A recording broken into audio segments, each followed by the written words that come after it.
Hello, ladies and gentlemen. Welcome back to the Solo King. My name is Reed Rapid Melton. With me is Seth Kilios King, and we are getting into our round of 6 matches. So tonight we'll have a round-robin style between all 6 of the remaining players left in here. We'll go over exactly what those matchups are. We'll see the first one coming up on your screen right now. It's Pure versus Someday. So Najee and EM Fire, the only team to have 2 of its players represented here in the final 6. And with Pure versus Someday, of course, from KT Rollster. Looks like they're already through the picks and bans. It's going to be Pure's Annie versus Someday's Lulu. Yeah, this is going to be an interesting matchup. Double mage coming in. Annie, of course, we've seen a fantastic showing on. We saw Faker playing that earlier in the tournament. Very strong in that 1v1, lots of ranged harass. Lulu, though, same, very safe champion, specifically if she makes it to that level 6. It's the wild growth, enables a lot of sustain in the lane, but she also has that passive shield off picks on her E. So this is going to be an interesting matchup between these two. Both obviously very skilled mechanical players. They made it this far in the tournament, further than Faker or any member of SK2 for that matter. So we'll have to see what's going to happen when these guys clash. As we can see, though, with picks and bans, nothing too shocking coming out. The Kennen has been having a stomping performance in the latter half of this tournament. But, of course, Caitlyn, Graves, Lucian, you have to take away the ADCs as well. Yeah, definitely. And specifically against Pure, you're going to ban all 80 carries all the time anyway. So seeing him take Annie, I actually saw another 80 carry yesterday, I believe it was, do the same thing, pick Annie when the rest of those 80 carries were banned. I mean, there are still 80 carries you can pick. You know, things like I guess Kallista's kind of the go-to is for a lot of people. We've also seen Misfortune a lot in this tournament as well, and that's had a pretty good showing as long as you're able to manage the double shot well and get that harass out. And so we've seen that one. So still on the table, but opting to go for the Annie nonetheless, even though those options are about him. And that's going to do it for our picks and bans. That means that we're going to take a short break before we get into our first game of the night. But before we get into game, do want to make sure that we let you guys know about the charity that Solo King is supporting. It's Extra Life. It supports children's hospitals around the nation. So definitely scroll right down below your screen, click on the Extra Life button. That'll let you know more about how you can donate to help that out. And to keep up with all the Solo King information, make sure to hit the follow button right down below the stream. Let you know whenever we go live with more Solo King action. But with that out of the way, I think it's time to get into our first game of the night. So thank you guys for sticking around. Let's get this game underway.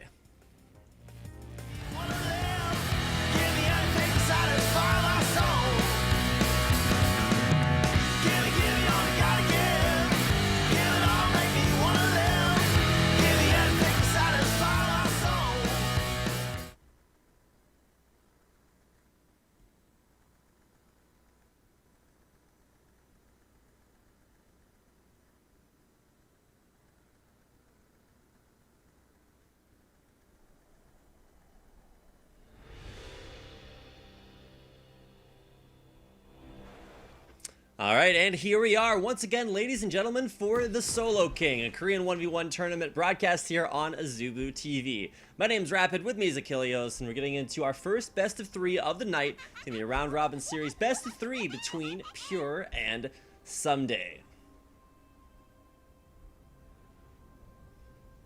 And if at all possible, I believe my co-caster is still with me, but we'll see if we can get things all synced up and ready to go.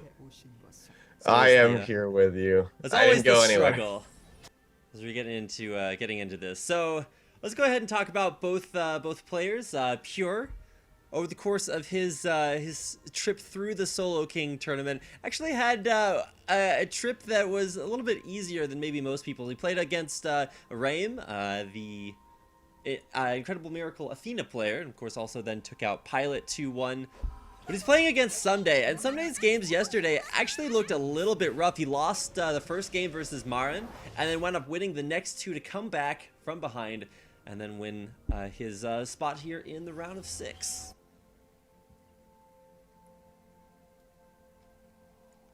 All right, I believe that I have my technical difficulties taken All care of. right. So looks like we should be synced up at 123, 124, Yep, 125. that would be correct. All right, Sounds good to me. excellent. All right, it's time for some solo king. We got wards placed in the middle lane already. Scrying orb picked up there for Pure's Annie. So I really like the scrying orb buys. I feel like you can, scrying orb the bush right before you walk into it. And sometimes it's those precious seconds that saves you, gets you an extra auto attack in. Definitely helps you chase through those bushes on the side lane. The downside of this match is that Someday will be playing Lulu. And when Someday played Lulu yesterday, he sat still in mid lane and spammed laugh for the first, 2 minutes of the game. So hopefully he's too busy actually playing the game to do that this time around. Well, so far, so good. As we can see, he's just opting to go ahead and CS this time, playing a bit aggressively, shoving the lane up to tower. Now throwing a little bit of harass down, back and forth between these two as they exchange some blows. Overall, relatively the same coming out. Some days Lulu starting with 50 AP at level 1, so Wow. that is somewhat high. So a lot of early flat AP runes. I wouldn't say that he put blues in for AP or AP in for his glyphs, but at the same time, he's getting that 50 AP from somewhere. It did start with Doran's ring too, which is going to give him a lot more starting ability power than most mages that would start that flask. Yeah, typically you had about 24 AP with a general page. But he wants to go for that full aggression. Even so, he's not really playing that aggressively right now. He's mostly focusing on the CS, which he's being caught up with Pure. Ooh, Nice. and Pure made those trades in the middle of a cannon wave. Usually, when you're going into auto attack, especially early on in the first 2 or 3 levels, minions actually deal almost more damage than champions. So if you're gonna go in to fight the other guy, you should probably make sure that he doesn't just kill you, flash it through the turret. Someday, almost died to that second turret shot coming in, but both flashes traded out already. Yeah, that's the hyper aggression that I was expecting to see given his amount of AP here.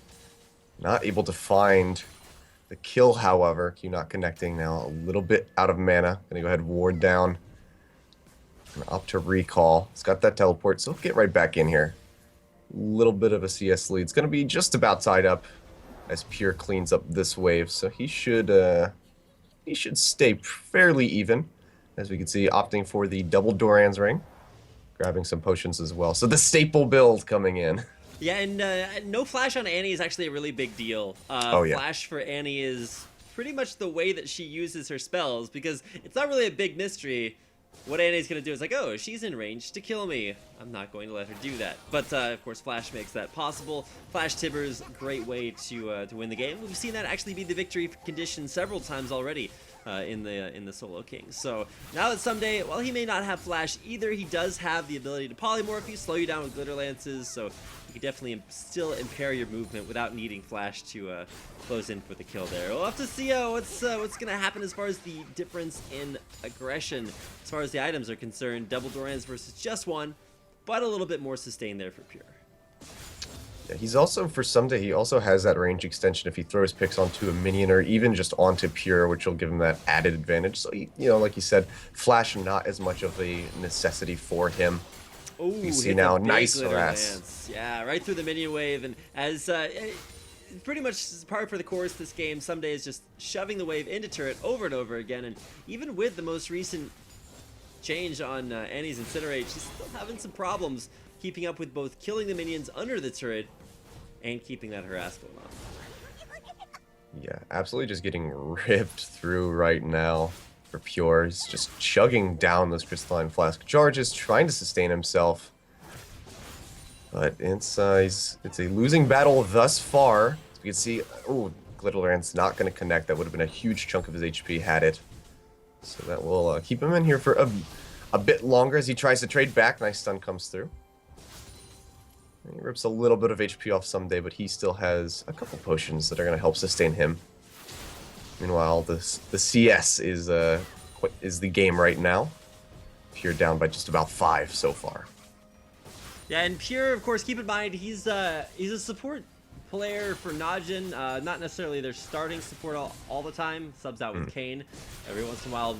And so it's interesting to see him go for the Annie when maybe other champions like Callista, like we were talking earlier, Misfortune, might have been better aggressive 1v1s. He went with a champion that he knew he was more comfortable with, not necessarily the one that was strongest in the 1v1.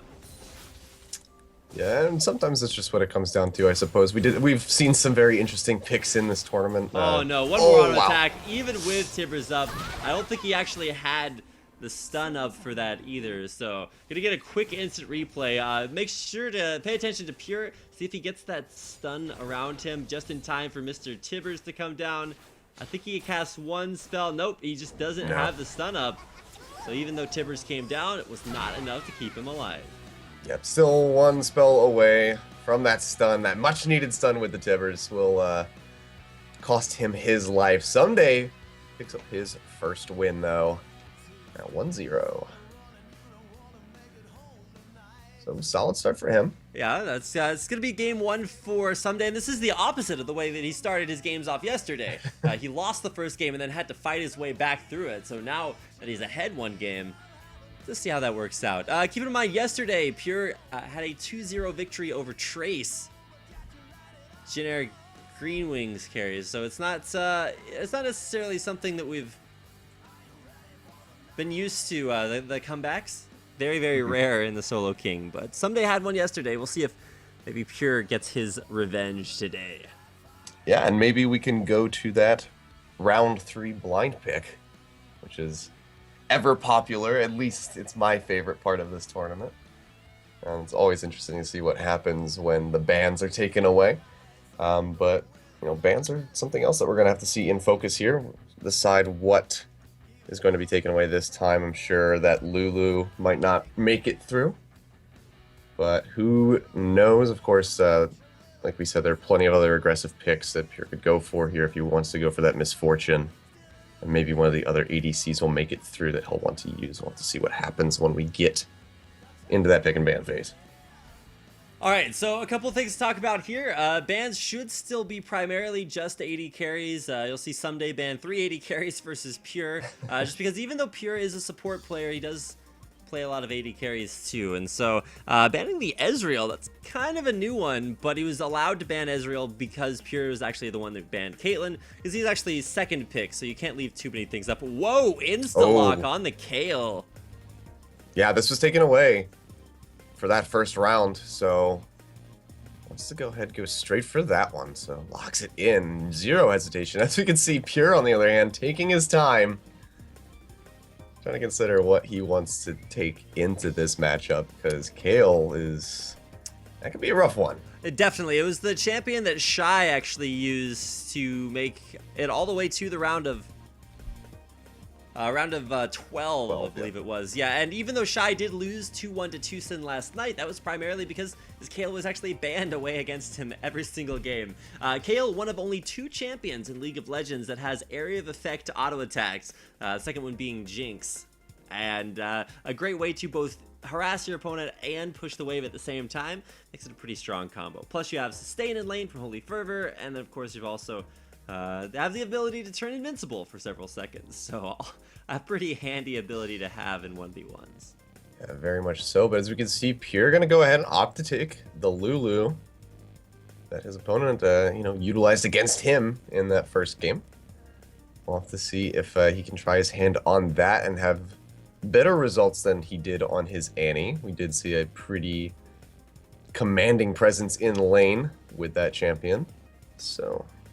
But like you said, a lot of sustain and a lot of harass, and just a lot of range too on Kayle.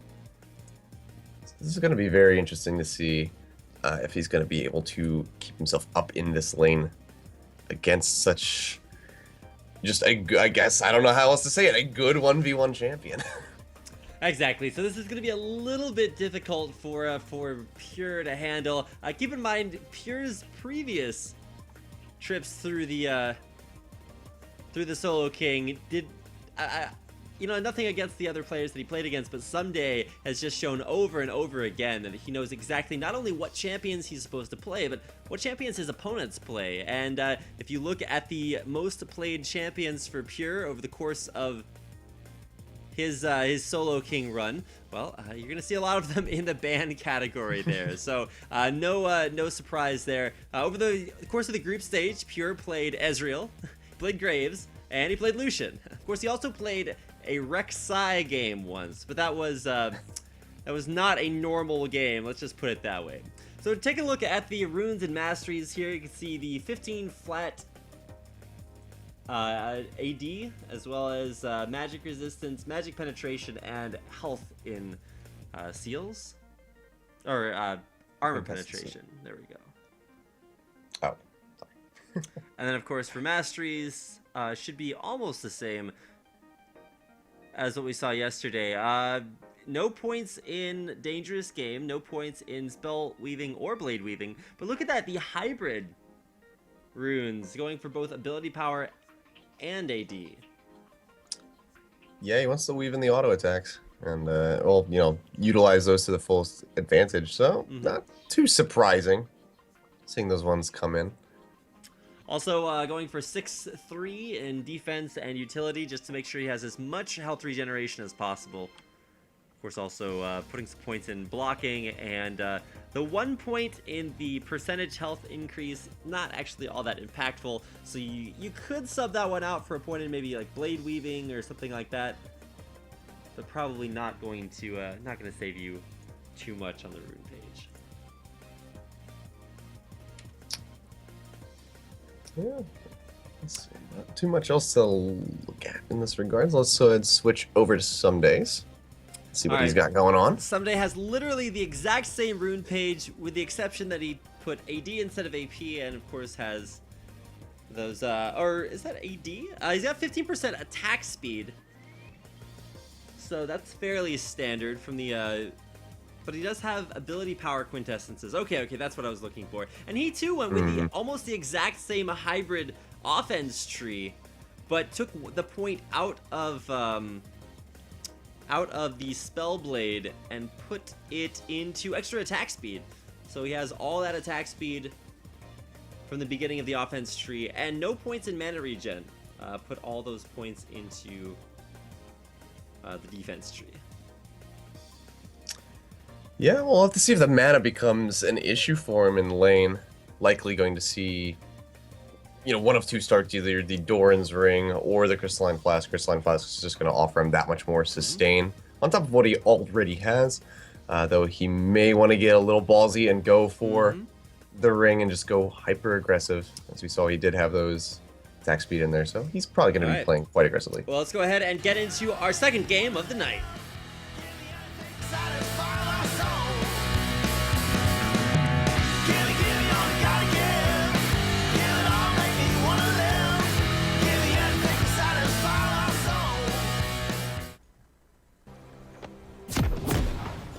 And welcome back, ladies and gentlemen, to the Solo King. Game number 2 in our best of 3 versus between Someday and Pure. Pure, of course, losing game number 1. Someday, okay, Chuds. The Chudnator always gets me. Flashes, teleports, this crazy stuff at level 1.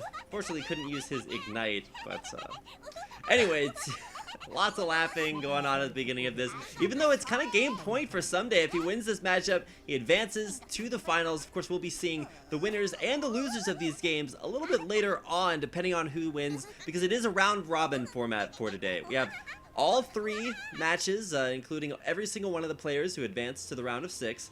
And then, of course, the winners will play the winners, the losers will play the losers, and then, of course, the losers of the losers will play each other, and for elimination from the tournament. At the end of the day, we'll have 4 players remaining coming in for our grand finals on the 8th. So you don't want to miss those. And just a quick reminder, if you don't want to miss any of the games from the Solo King, make sure to hit that follow button right down below the stream, and that will let you know whenever we go live. Alrighty, as we can see, Pure finally making his way into the lane. Someday's been sitting around for a little while. He's got that ward over the wall. Might try some cheeky play. Get the catch. We don't have a scrying orb actually this time. Oh, Someday is very sneaky in there. You can see it's coming around from the side. The dangerous game. The Great Escape. And Oh, he does he have gets that ward the over read. the wall. That was actually really good ward placement, so you can use that wall to juke around. As you can see, yeah, almost dead even HPs at this point. They trade back a couple auto attacks, and I think a Glitter Lance. But already, Righteous Fury Pop just sweeping down the lane, throwing out these minions to the best of his ability. As we see, we do have the double Doran's Ring start with potions. If you're opted to stick around and get that extra one. So that's going to help him out a bit. And he is, trading back quite nicely here against Someday. Someday was trying to use that last minion in the lane to as sort of a bartering chip. It's like, do you want to hit the minion or me? But there weren't any minions that were going to kill it, so Pure just walked up and hit him in the face several times. So Someday a little bit lower on the HP. Both mid laners actually starting with Doran's Ring instead of the Crystalline Flask sustain build. And man, Someday keeps running into these Glitter Lances. It is, it's not looking good if he keeps taking that free damage. Yeah, he's got the attack speed to trade back, but Pure, combined with the Glitter Lances with the auto attacks that he's weaving in, since he did take that hybrid build, he's just absolutely devastating Someday's HP right now, especially when the pick shot is coming through as well onto Someday. So you can see it's just a heck of a lot of harass that Glitter Lance goes through. Takes him to about 50% so far, just about dead even in health. He tries to aggress. He's actually getting some good damage down on Pure, pushes him back underneath the tower. Pure does not have any mana potions now, running low. Someday as well, doesn't have too much. He can cast his Righteous Fury a couple more times, maybe one Divine Blessing in there before he runs Zoom. But both of them are going to be very reliant on this Doran Ring regeneration from this point until they back. Now, level 6s won't be coming for a while, which actually means that KL's, because of Divine Blessing, has a really big advantage in the lane. Because you'll continue to get HP back. The area effect auto attacks from Righteous Fury, she can shove that wave so quickly that Pure's going to have a difficult time taking a trip back to base. Yeah, he's going to have to sacrifice either going back and getting an item advantage, which will get, it'll open up someday. But he'll also have to sacrifice losing CS and having Someday get that advantage. You could also get some additional damage in on the tower. Of course, that is one of our win conditions as well. So not to be discredited, as we see Pure not opting to go back. Walking in on that ward, so Someday does spot him out. Comes back around the side, though. Not going to be able to... be very careful here. Someday, I'm not sure he has enough mana to go both Reckoning and Righteous Fury and get in there with a slow. But at the same time, Pure, he's going to get zoned off from this creep wave, and that was a cannon minion wave, so it actually would have been a pretty decent opportunity for him to go back to base. Yeah, out there it actually is the Reckoning. Not going to be enough. The shield from Pix comes out. Will keep Pure alive, but barely so. Going to actually have to back off this time. And now falling behind in CS. Down by 11. Which is more than you need to be down once you hit that 100 CS mark, of course. That is our other win condition. So we'll have to see if this is going to continue being a fairly aggressive game, or if they're going to start farming up. So you can see Pure going to go ahead and clear out that wave as much as he possibly can, get himself back in. Triple Doran's Rings now. Unsurprising there, but the Reckoning comes down. Someday just firing damage onto Pure with that Righteous Fury, fires back, transforms him, but Pure making it so low. Yeah, he's got hit by that second Reckoning in a row, and that was great way to win the trade. And as far as sustain goes, both players with potions, but only Someday has an actual way to heal himself. Yeah, and Pure also doesn't have a mana potion. He's already running himself down a bit. The Doran's Rings will give him a bit back, but not as much as Someday is going to have. And as we can see, that Divine Blessing is already starting to heal him fairly significantly. And this is looking ever grim now for Pure as this matchup continues. Just completely being zoned off. Not able to get in for these minions at all. Man, it's going to start to get really, really rough here for Pure. He's got the wave shoved away from him, so he's going to have to walk up, take that Reckoning, maybe trade away with the Glitter Lance. If Someday had been able to flash that Glitter Lance, keep in mind both players running both teleport and flash. So level 6 here for Someday. But he knows if he walks under turret and tries to do anything too aggressive, he's just going to get polymorphed and die. Yeah, also can't discredit the power of that wild growth on Lulu. It's an immense amount of HP gain, but as we can see, he goes in with the Reckoning yet again, just laying down with the Righteous Fury autos. And Pure just in a very bad spot right now. Yeah, and I don't think he has that shield from Help Picks back up off cooldown just yet, so Someday really winning out this 1v1. Kale just such a difficult champion to lane against, and you don't really see Kale all that much in competitive play anymore, but as far as it comes to the 1v1, definitely one of the strongest 1v1 champions we've seen yet.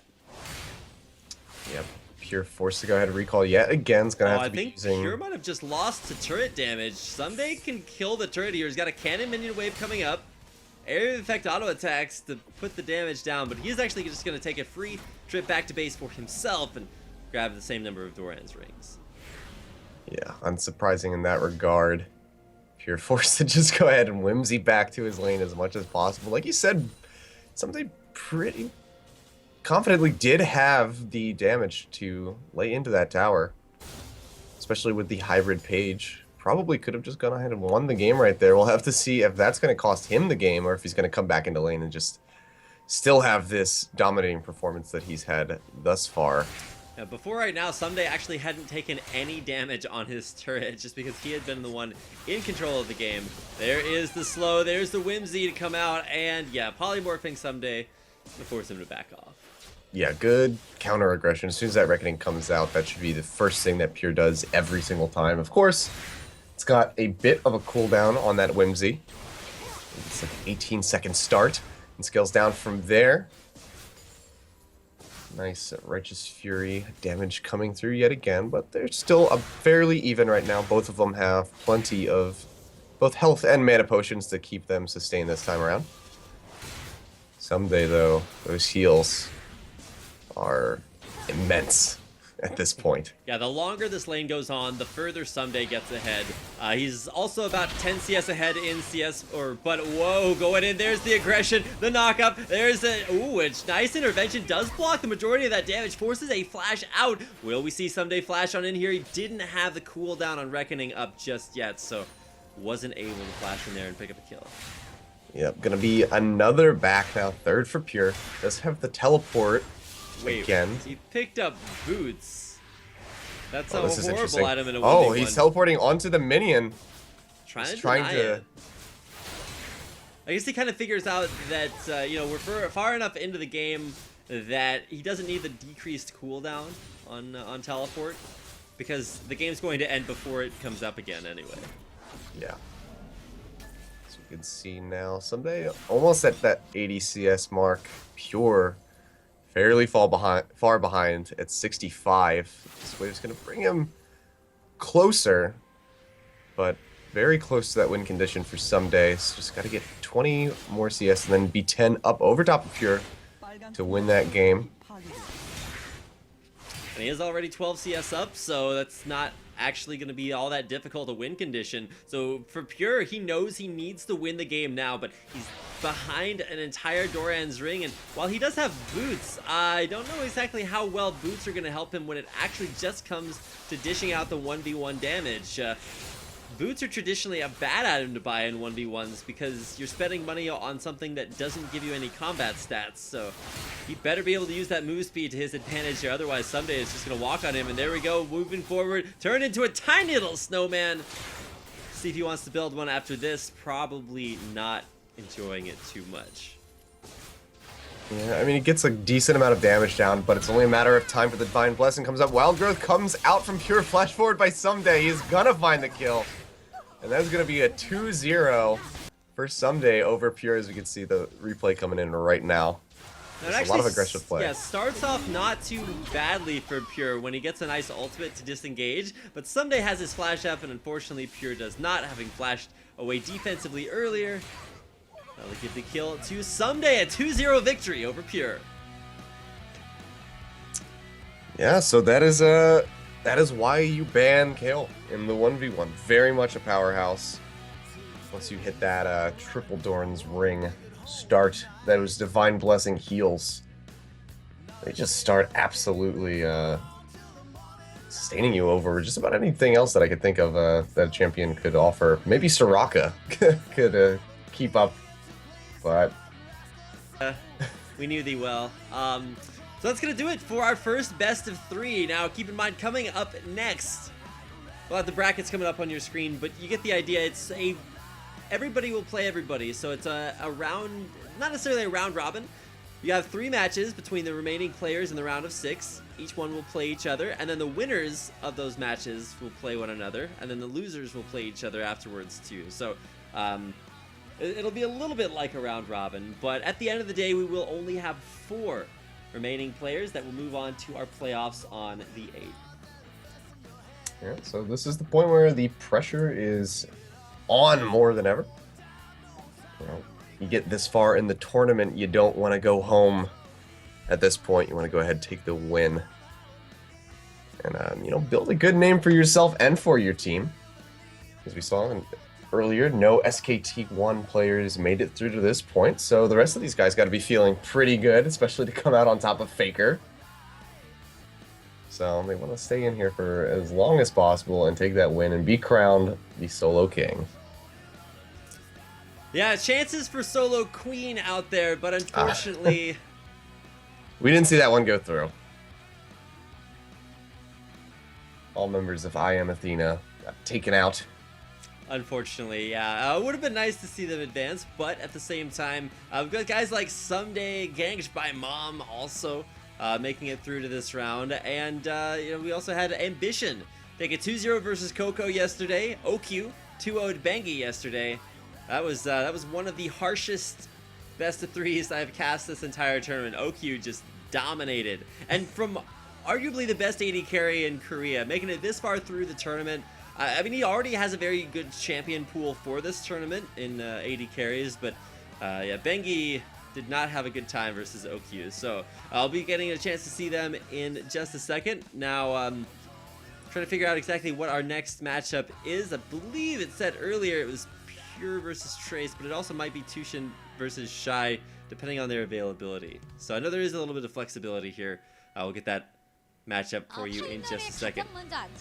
So it looks like we have an interview coming up here in just a second. So let me go ahead and turn the volume up and get an interview with Someday. 네, 일단 파이널에 진출한 거 축하드립니다. 기분 어떠신가요? 지금 너무 떨려서 아직도 지금 손에 땀이 툭툭하네요. 근데 떨렸다라고 말씀을 해주셨는데 떨린 것 치고는 굉장히 목소리도 침착하고 플레이도 침착하셨는데요. 네, 원래 겉으로는 잘 드러나는 스타일이 아니어서 그런 것 같아요. 외유내강. 네. 많은 분들께서 썸데이 선수가 낮은 퓨어 선수를 상대로 세트 스코어 2대 0을 만들어냈다. 근데 아직까지는 조금 안정적인 모습인데 혹시 솔로킹 토너먼트 파이널에 진출해서는 준비한 전략이라던가 아니면 나만이 가지고 있는 그런 무기 혹시 있으신가요?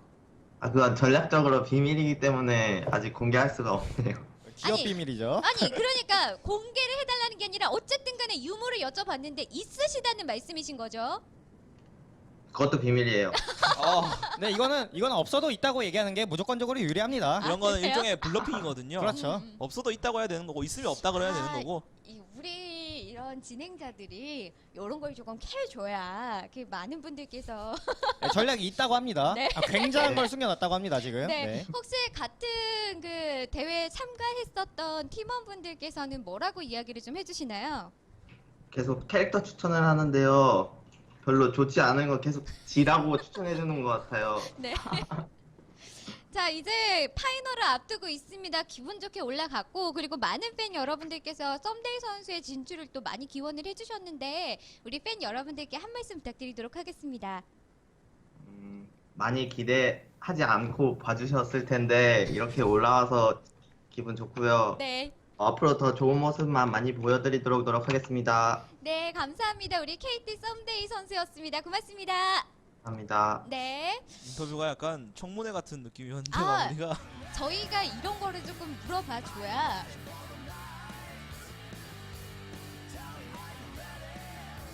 And that's going to do it with our interview with Someday. If you were sticking around in chat, then you might have been able to see some translations. But otherwise, that is going to do it for our first best of 3. So congratulations to Someday for his 2-0 victory over Pure. And that's going to move us on to our second best of 3 of the night. Of course, every one of these series will be best of 3s, even when we get down to the losers matches later on.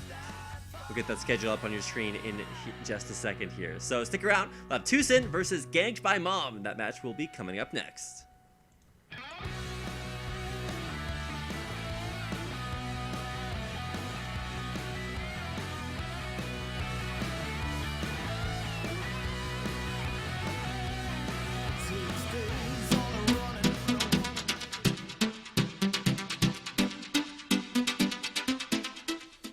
나왔죠? 이달리가 이제 뭐 버그가 있긴 했는데요. 오늘 이제 새벽에 안 그러면 이제는 외형적으로만 봐도 아파 보이거든요. 이거 돌립니다. 일단 맞췄죠? 지금 또 맞아가지고 이거 들어오나요? 잘안 맞추고 다리가 다리가 초동적한 치자랑이 들어갔어요. 아, 이러면 불탄 대박이에요. 자, 이거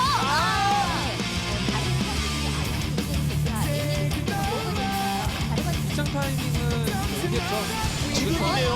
입장 타이밍. 오, 화났어 지금. 자, 이거 아프거든요. 더 차이가 만나고 있는데 짧았죠?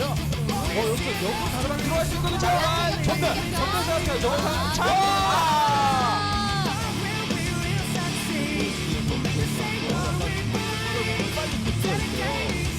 이연을 먹느냐 지금 결과는 뭐 연속 한번 이렇게 정말 지금 마그당이야. 그렇죠.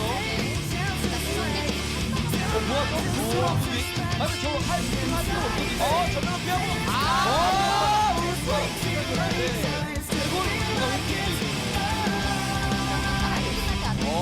있잖아요. 피언으로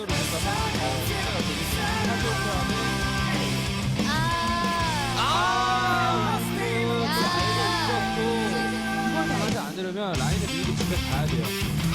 이거 제대로 그러면은 들어갔어요. 석화의 위치를 야 뒷몸이 너무 영리한데요. 네. 근데 여기서 마무리를 정면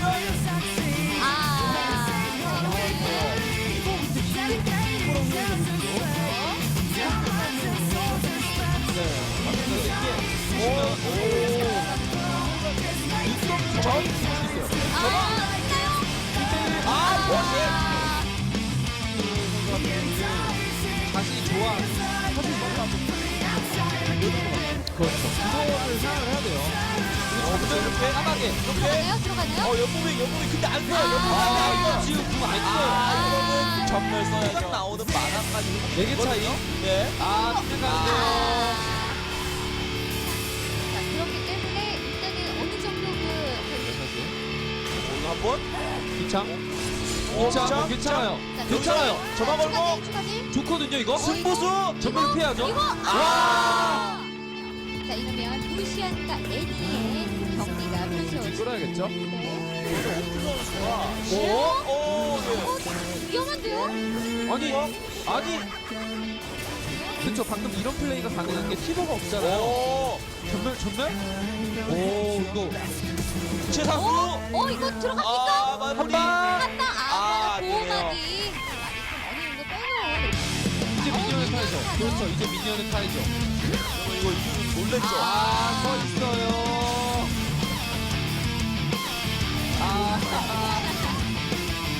자, 먼저 좌측에 CJ 엔터테인먼트 강창현 선수 한번 안주세요. 이게 지금 앰비션이 강할 수밖에 없는데 어디서 불안하거든요. 오 신불. 안 되는 게 앰비션 소환사 주는 킬입니다. 저게 체력이 보이는 게 다가 아니에요. 보이지 않는 뭔가가 남아있죠. 지금 이렇게요. 좋아요. 야 보이지 않는 뭔가가 남아있는 보복기도 한 방울. 그렇죠. 포탑을 해주기 좋아요. 근데 여기서 선수가 미니언을 여기는 포탑에 너무 가까워요. 그리고 이 팩이 앰비션 지금 안 줘요. 이거 도망칠 수밖에 없는 애기어라 선수 그 뒤에 바짝 붙는데 신부도 써주고. 자, 여기서 마지막 작업을 해놓고 하면은 가능성 있겠다. 가운데 난다라고 체력 회복하고 회복하고 난다. 와. 엘리미네이션.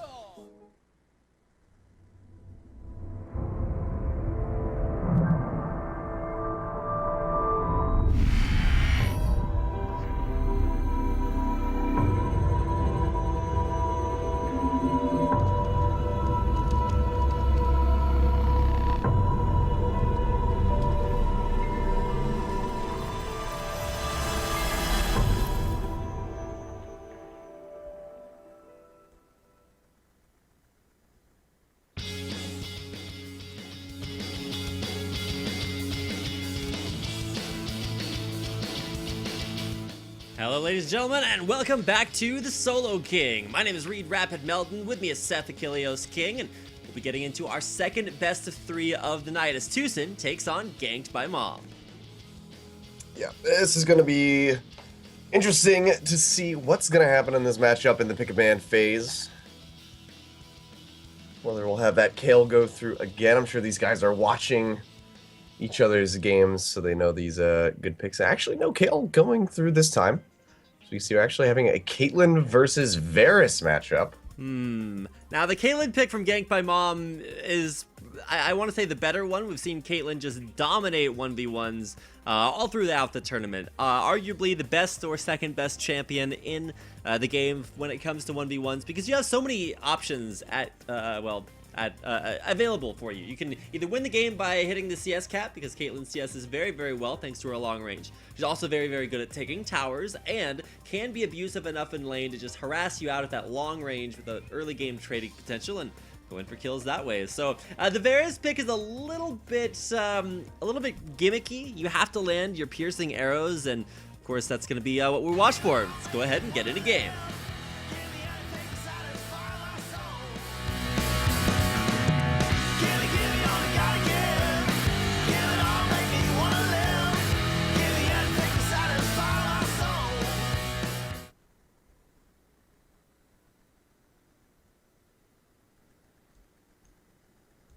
Apparently, Tucson having some issues loading into this one, but theoretically, we'll see him here in just a second. Otherwise, I mean, not saying Ganked by Mom wins by default or anything, but we are looking for Tucson to go ahead and load in. So, in the meantime, we can't talk about Ganked by Mom. Honestly, one of the players that I mean, people would say he's up and coming, and then you realize he's been a quote-unquote up and coming player for basically his entire career.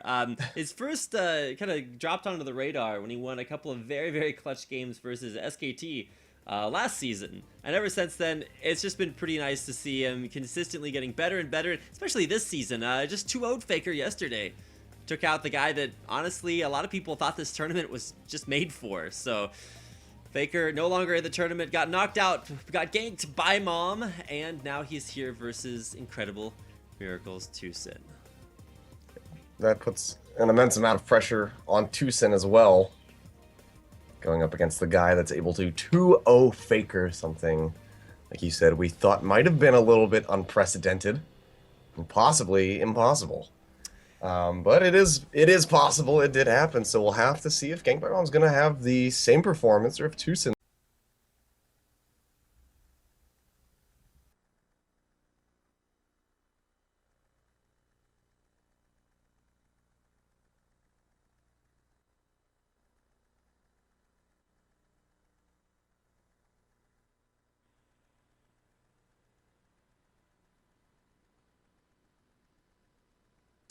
have been resolved. Looks like we are going to go ahead and load back into the game. I actually had to restart my connection there, so I might be a little bit behind as I am still loading into the game. Just let me know where you're at. We will find out. Well, I will endeavor to let you know that too. So in the meantime, enjoy some music, and we'll be right back.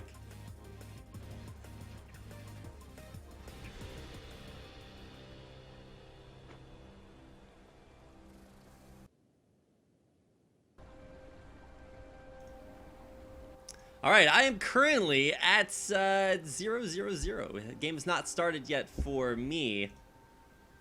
But do let me know if that is where you are. I'm getting the feeling you're actually somewhat ahead of me. Yeah, I'm about 45 seconds in. All right, well, try going with like a quick refresh of the stream, and we'll see if we can get this back up and running. All right. I can tell you from the future, 1 minute in, nothing happens. So we have not missed any action yet. All right, well, good to hear. I'll be getting this back up and running in just a second. Also, don't want to make sure it is sourced. And all right, well, I am in the middle of a pause currently. So once again, nothing has happened at all. Get that back up on your screens here in just a second. And yeah, so I'm currently in the pause timer. Yep, that would be right where I am as well. Okay, give me the time on your pause timer so we can go ahead and sync things up. All right, well, I am counting down into the game. So 2, 1, and now I'm in. They're about 3 ahead of me.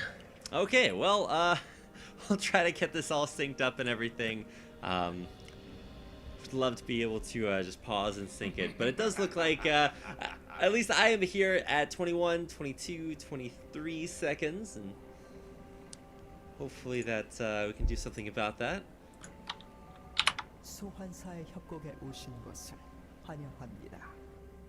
trying to work through some technical difficulties as we get through the first few seconds of the game, and thankfully, like Achilleos mentioned earlier, absolutely nothing is happening.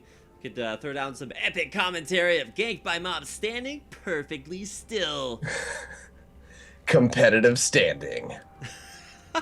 We actually saw that in a couple of our earlier games in the tournament. Both mid laners were like walk mid, stand perfectly still, and just wait until minions arrive. They're not even not attacking each other, not moving. Had a couple of dance offs too, but ultimately it's always one guy that just has to be the scumbag and auto attack somebody else. Ruins the fun for everyone. Oh well. So let me know where you are as far as time is concerned, and we'll see if we can sync that up again. Maybe a 140 right now. 140. 42, 43. Yeah. Well then, it looks like I need to actually catch up with that. So Now we flip-flopped. yeah, now you're the one that's ahead. I'll be casting from the future. Well, luckily it didn't take me all that much to refresh, and yeah, it does look like I am stuck in the past at about 1 minute and 30 seconds right now. The struggles that have come with desyncing everything. Turns out that connection issues, we are not immune to those, and so I guess we can talk about trying to think of a neutral subject. The starts for both players, actually including a mana potion for Ganked by Mom, as he brings that in on his Caitlyn, whereas Tucon's just looking for that extra HP. Yeah, fairly unsurprising. Probably going to be utilizing the Pilt over Peacemaker a lot to, clear out the waves, keep his CS up, and just get that general harass in on Tucon, who is otherwise going to be very dependent on consuming the Blight stacks to get his harass off. Generate some Blight stacks off your auto attacks when you get your Blighted Quiver on W, which is your passive, and then of course you just probably want to proc them, ideally with a piercing arrow, but the surefire way of doing so would be with Hail of Arrows, very much easier to land. It's got a wider berth to it. Oh, and, miss on that first piercing arrow does not bode well for Tucson, so it's going to have to keep this lane shoving, and he actually does have the wave advantage as far as the control is concerned. 4 minions still left in there. Ganked by Mom will have to take care of those, and Tucson not doing a good job avoiding these Pilt over Peacemakers. He's gotten hit by every single one so far. Yes, just absolutely the only job that you really have against a Caitlyn is to avoid Pilt over Peacemakers. It is the brunt of her harass from range, unless she is hitting you with that headshot proc off her passive. Of course, with her weaving in those auto attacks also is great, but those Peacemakers will tear you apart. You gotta be careful. Tucson actually out CSing GBM. He actually walked into that Pilt over Peacemaker that time. I saw that. I watched him walk straight into it. He's like, I'm gonna micro this way, and well, GBM got the prediction and has the damage advantage. Okay, there's a dodge. Good job, Tucson. able to finally dodge his first Piltover of the game. So,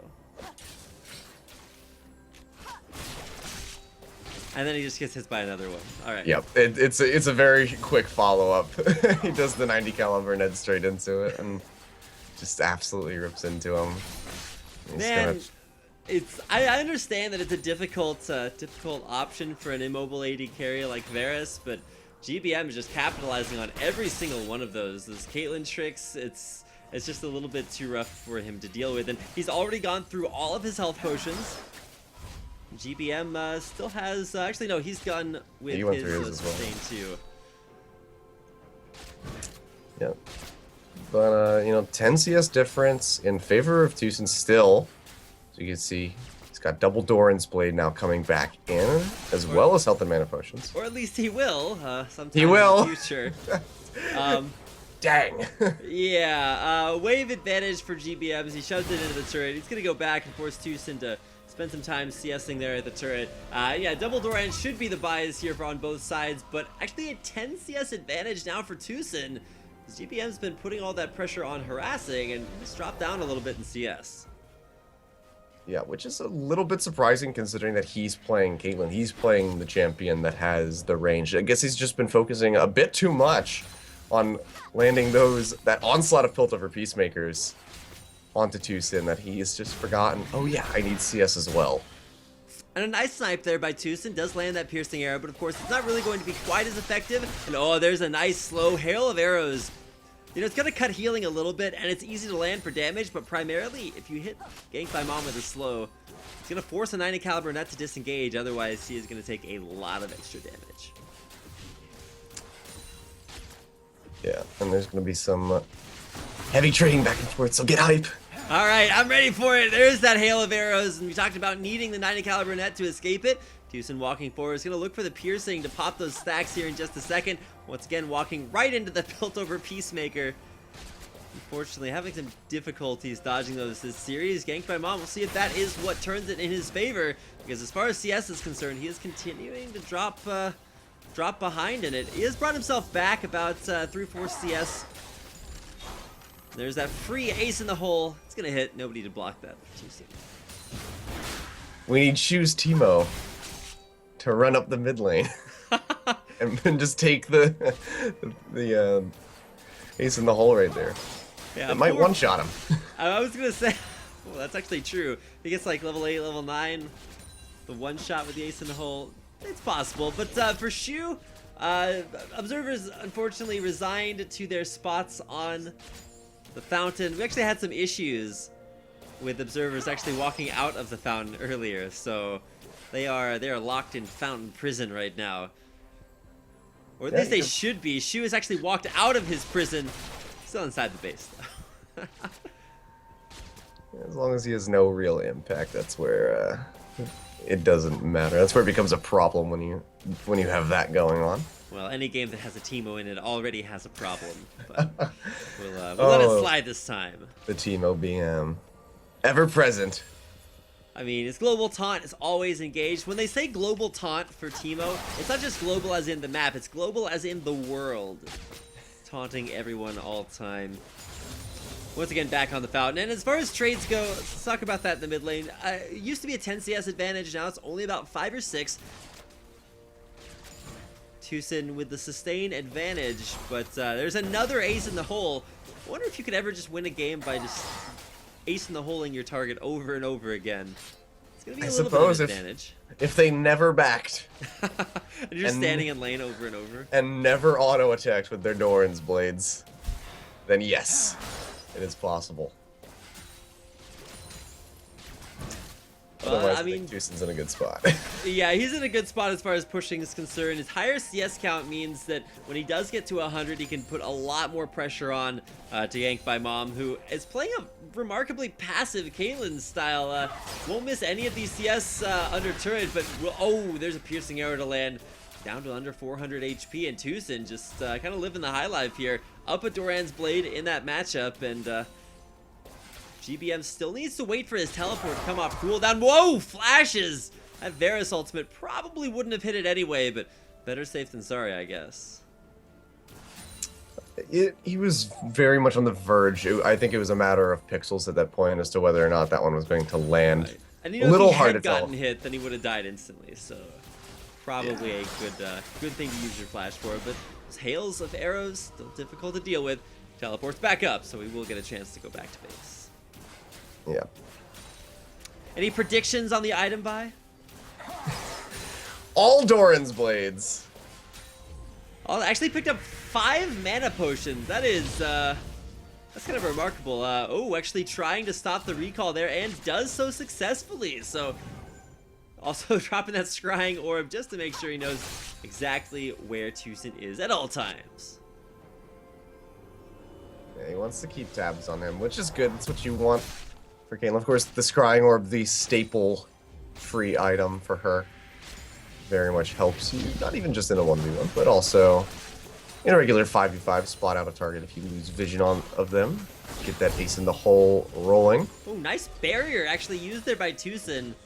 Blocks the entirety of that ace in the hole damage. Not sure it's necessarily worth a summoner spell, because keep in mind, Tucson does not have flash. So he's extra immobile. Won't be able to get out of any of these. If he steps into Caitlyn trap, he's kind of done.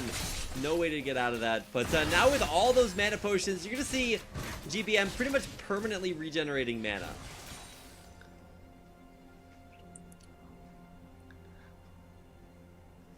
Yeah, just a lot of harass back and forth between the two. But Discrepancy, of course, is 2 Doran's blades. Tucson just miles ahead in this matchup. He's also that 10 CS advantage. It's there, and he'll be able to use it to win the game if he gets up to 100 CS, which he does need to have 10 over ganked by Mom. He's almost there. If he gets every minion in this wave, I think he might actually just win. And so GBM's walking forward. Tucson does have his ultimate up again. He's waiting there. He's going to hit GBM. Of course, he has already won the game. The 101 CS to 91 CS final score. yep, so overall, I mean, despite the immense amount of harass that we saw their first clash in the mid lane there, just, you know, game ends to CS advantage, which is definitely, I would say, the minority of wins that we see in this tournament. Most of the time it is that first blood, and sometimes even the tower push. But taking it away with the CS, so actually coming up pretty strongly on that Varus compared to the Caitlyn, which is a bit surprising. We'll have to see if that's going to make it through the pick and bans of the next game, which we'll be into momentarily. All right, now I'm trying to get everything synced up here and see if we can even things up, maybe just a little bit more. There was a smaller issue, so I think I'm actually going to take a small break to do that while we run a quick commercial in between these two games. So I'll be right back in before game number 2, which is actually up on my screen. So I think I actually might have fixed the issue. In 1 second, we should have this back and ready to go.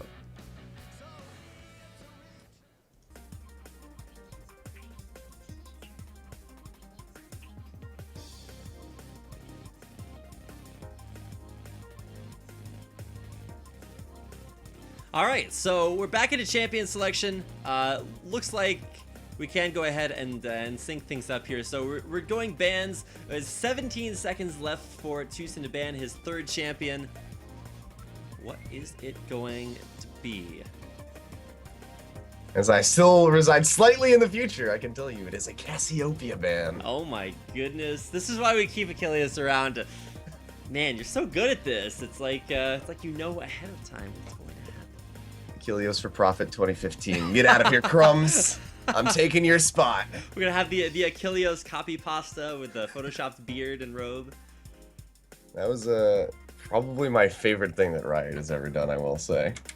Include Crumbs the Prophet. Well, definitely. So what's the last band going to be? Okay, well, it's a new. I already saw it on the screens. Yeah. So that's one that we've seen taken away fairly consistently, I would say.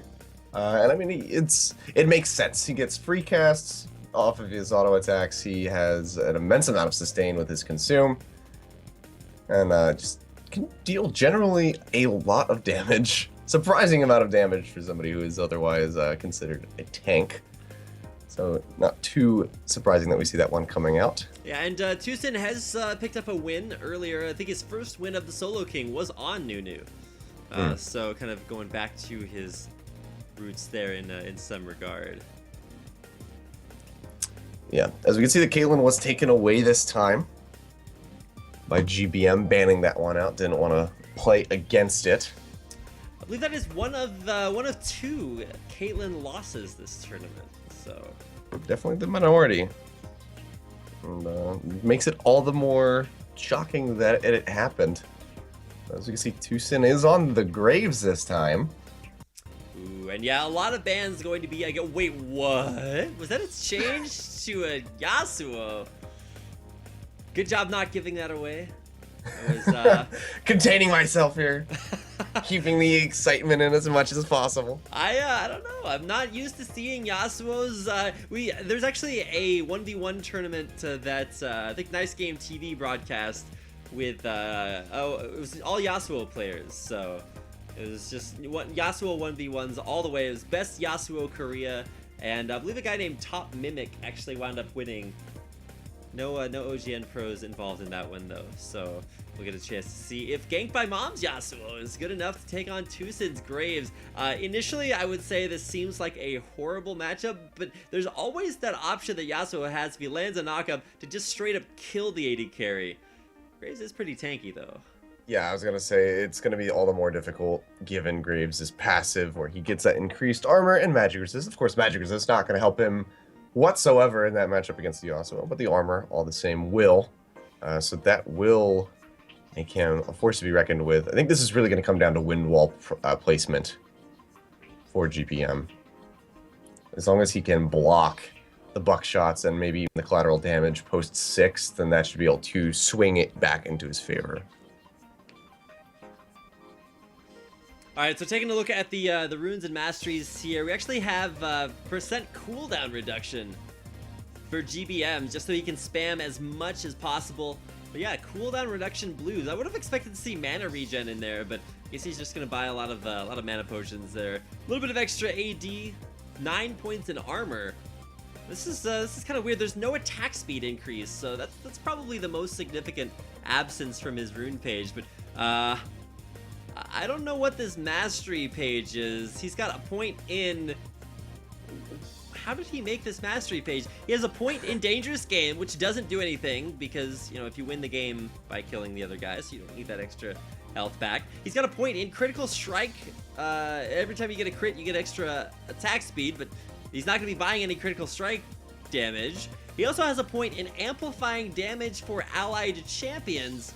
There aren't any of those in there either, so 3 mastery points are kind of in an interesting place. I wish I had an answer for you. Unfortunately, the future does not hold one for that mastery page. Really interesting, almost oversighted picks. You know, just didn't really think about it too much, I suppose. He just kind of went, I'm gonna put points here and here and here. He's also split his armor and HP runes, favoring 11 AD, has gone with 2 attack damage quintessences and 1 attack speed quintessence, and then has split his reds between armor and attack speed. That was definitely one of the weirdest combinations I've seen in a long time as far as runes go. But for masteries, no point in dangerous game and none of the points in any of the masteries that we saw for GBM. So Tucson's mastery page looks a lot better. Still 9 points in defense, but everything a little bit closer to where they should be. A bit more in line there. We'll have to see if these oddball decisions are going to net either a win. See who's going to come out on top. Maybe we will have a 3-game matchup between these two, or maybe Tucson's just going to go ahead, win 2-0, and advance on to his next opponent. We'll have to see what happens when we get into the Rift, which will happen momentarily. All right, so let's take a quick overview of exactly what we can expect. We've got Ganked by Mom He'll be taking on Tucon now, and then our last matchup before we get into the final deciding elimination matches is going to be OQ versus Ambition. So you definitely don't want to watch that one. Make sure to stick around, hit that follow button, support our charity right down below the stream, and we will be back in just a second.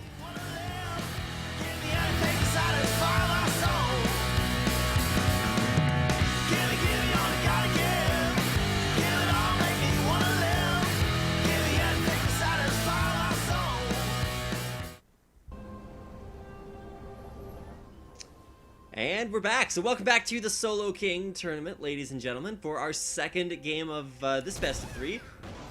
Chud's going with the flash jump at level 1, as always. Yeah, Tucon versus GBM.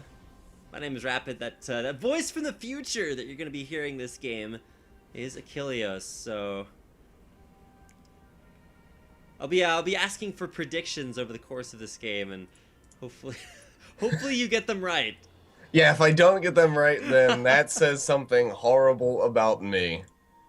It's like you can actually see them, and then you still don't know what's up. So, so prediction time. Who gets first blood, Achilleos? Oh, it's going to be Tucon. Really? So you're predicting a 2-0 against the guy that 2-0'd Faker?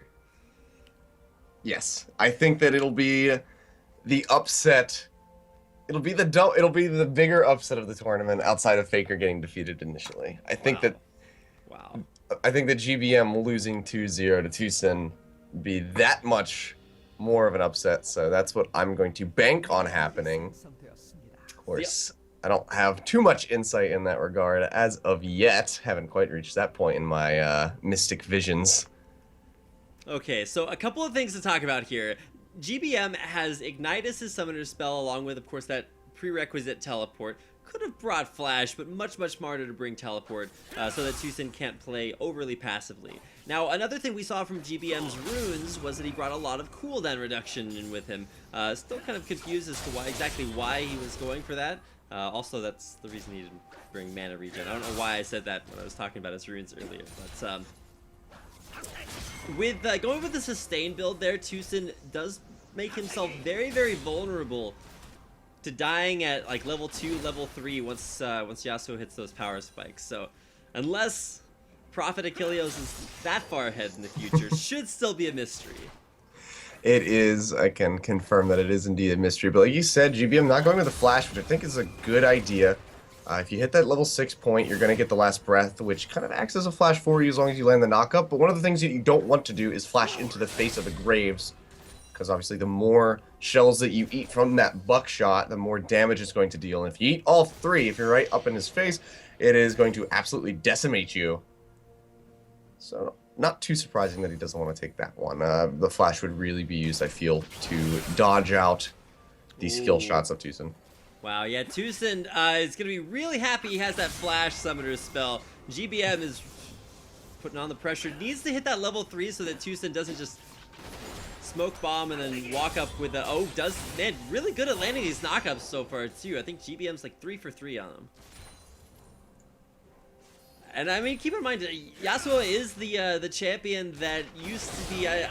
I don't want to say the most popular. I think Orianna is still the most popular, but one of the most popular champions in Champions last season. So he's hit a few nerfs since then, so we don't see too many Yasuos these days. Yeah, I don't really see him too much in general. Even on the NA side of things, he's not really been in favor.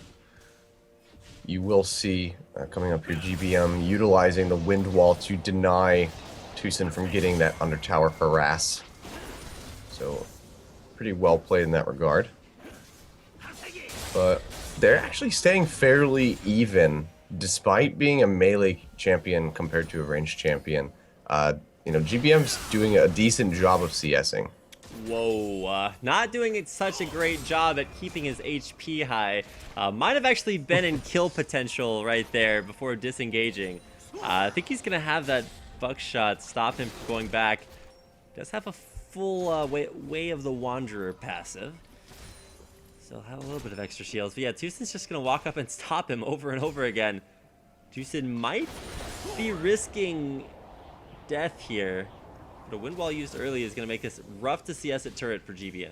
Oh, turret shot there. Actually, might make a difference. Yeah, it certainly does help him out.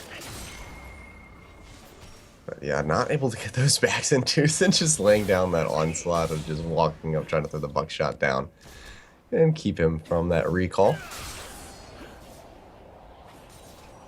So wind But wall overall, is... just pokey, yeah. I feel like the only way that GBM is going to recall is if he puts up a wind wall first so that Tucson can't stop him from backing.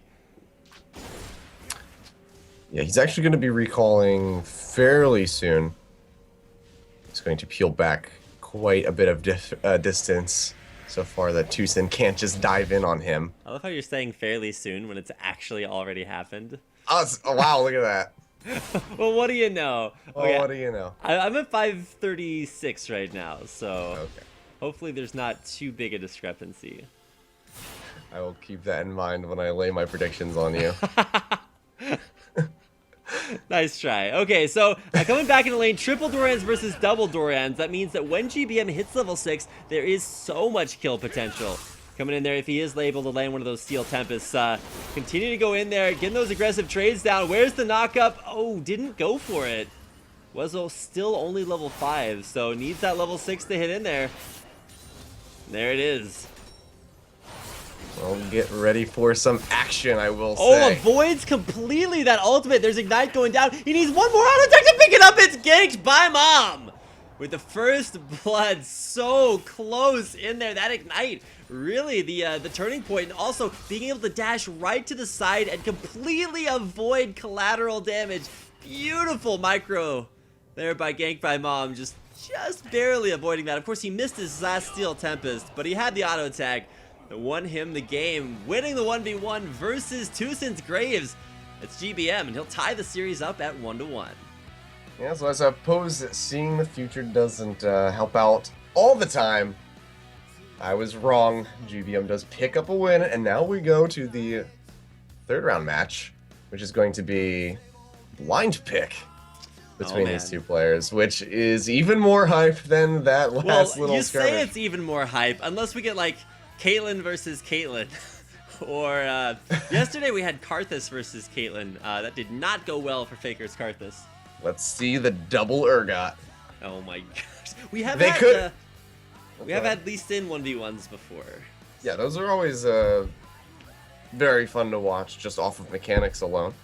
Of course, we could see something as hype as that Mad Life 1v1 against his own teammate with Double Mundo. Yeah, Mad Life the versus dodgeball Space. Games.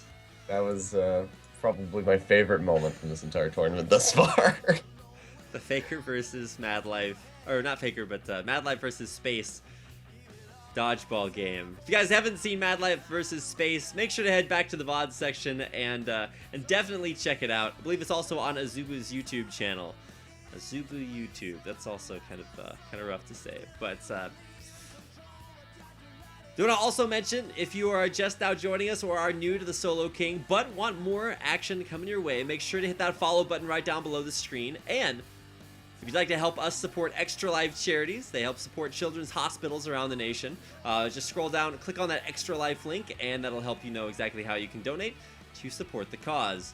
Of course, if you're here to support the cause of esports and Korean 1v1s, then you don't have much farther to go. We'll be getting into our third and final blind pick game of this best of 3. GBM losing game 1, but bringing it back in game number 2. See what champions are selected here in game number 3. And also no pick order either. You don't get to know what you're playing against until you actually get into the game. Yep, you just have to play the discovery game when you get onto that loading screen, and it can either be a fantastic moment as you go, yes, I picked the counter, or you go, oh, damn, I'm gonna get destroyed by this by this champion. So it can go either way. I'm interested to see what these guys are gonna pull out. We did see Nunu taken away earlier, and now that is going to be on the board, so I'm interested to see if we will see that picked up. That's my speculation, that's not me playing from the future. We'll see what happens here. Okay, well, it does look like we have finished the champion selection. It is going to be a Varus versus Caitlyn. Tucson picking up that Caitlyn once again, but is that going to be the answer? It's kind of interesting to see them, swapping things up a little bit, going for the Varus versus Caitlyn rematch we got to see earlier. Yeah, I mean, we'll have to see if GBM is able to, play forward with this Varus this time. C2sin did a really good job on it, utilizing the Blight stacks and just laying on a lot of harass with the hail of arrows. Caitlyn had a much rougher time, but then again, Caitlyn still does have that win ratio in her advantage. So, Ganked by Mom this time, going for 14% attack speed, 15 AD, and I believe that is 8.5 armor penetration. Not sure exactly what his runes wound up being there towards the end, but as far as masteries go, GBM still has that pesky point in Dangerous Game. Doesn't actually do anything, but as far as everywhere else is concerned, looks good. 1 point in Warlord, so he does have 2% additional damage. But yeah, the observer is highlighting it right now. The point in Dangerous Game doesn't really matter all that much. I'm really interested, and I would love to be able to sit down with the majority, maybe not the majority, but a good number of the players in the Solo King tournament and ask, why do you continually take this in your mastery page? Well, I mean, it's kind of reflexive to see, hey, I get that little bit of extra HP, can win me the 1v1 matchup, but not necessarily something that you're too used to going without. So that's going to do it for our picks, and I guess there were no bans because it was blind picks. Runes and Masteries, they're all underway, so we're going to get underway with our last game of the night. It's going to be one of the most hyped matchups I've seen. Ganked by Mom, a guy that some people, I was talking to an analyst friend of mine, he said, yeah, there's no way Ganked by Mom loses this tournament, and that was before he played against Faker.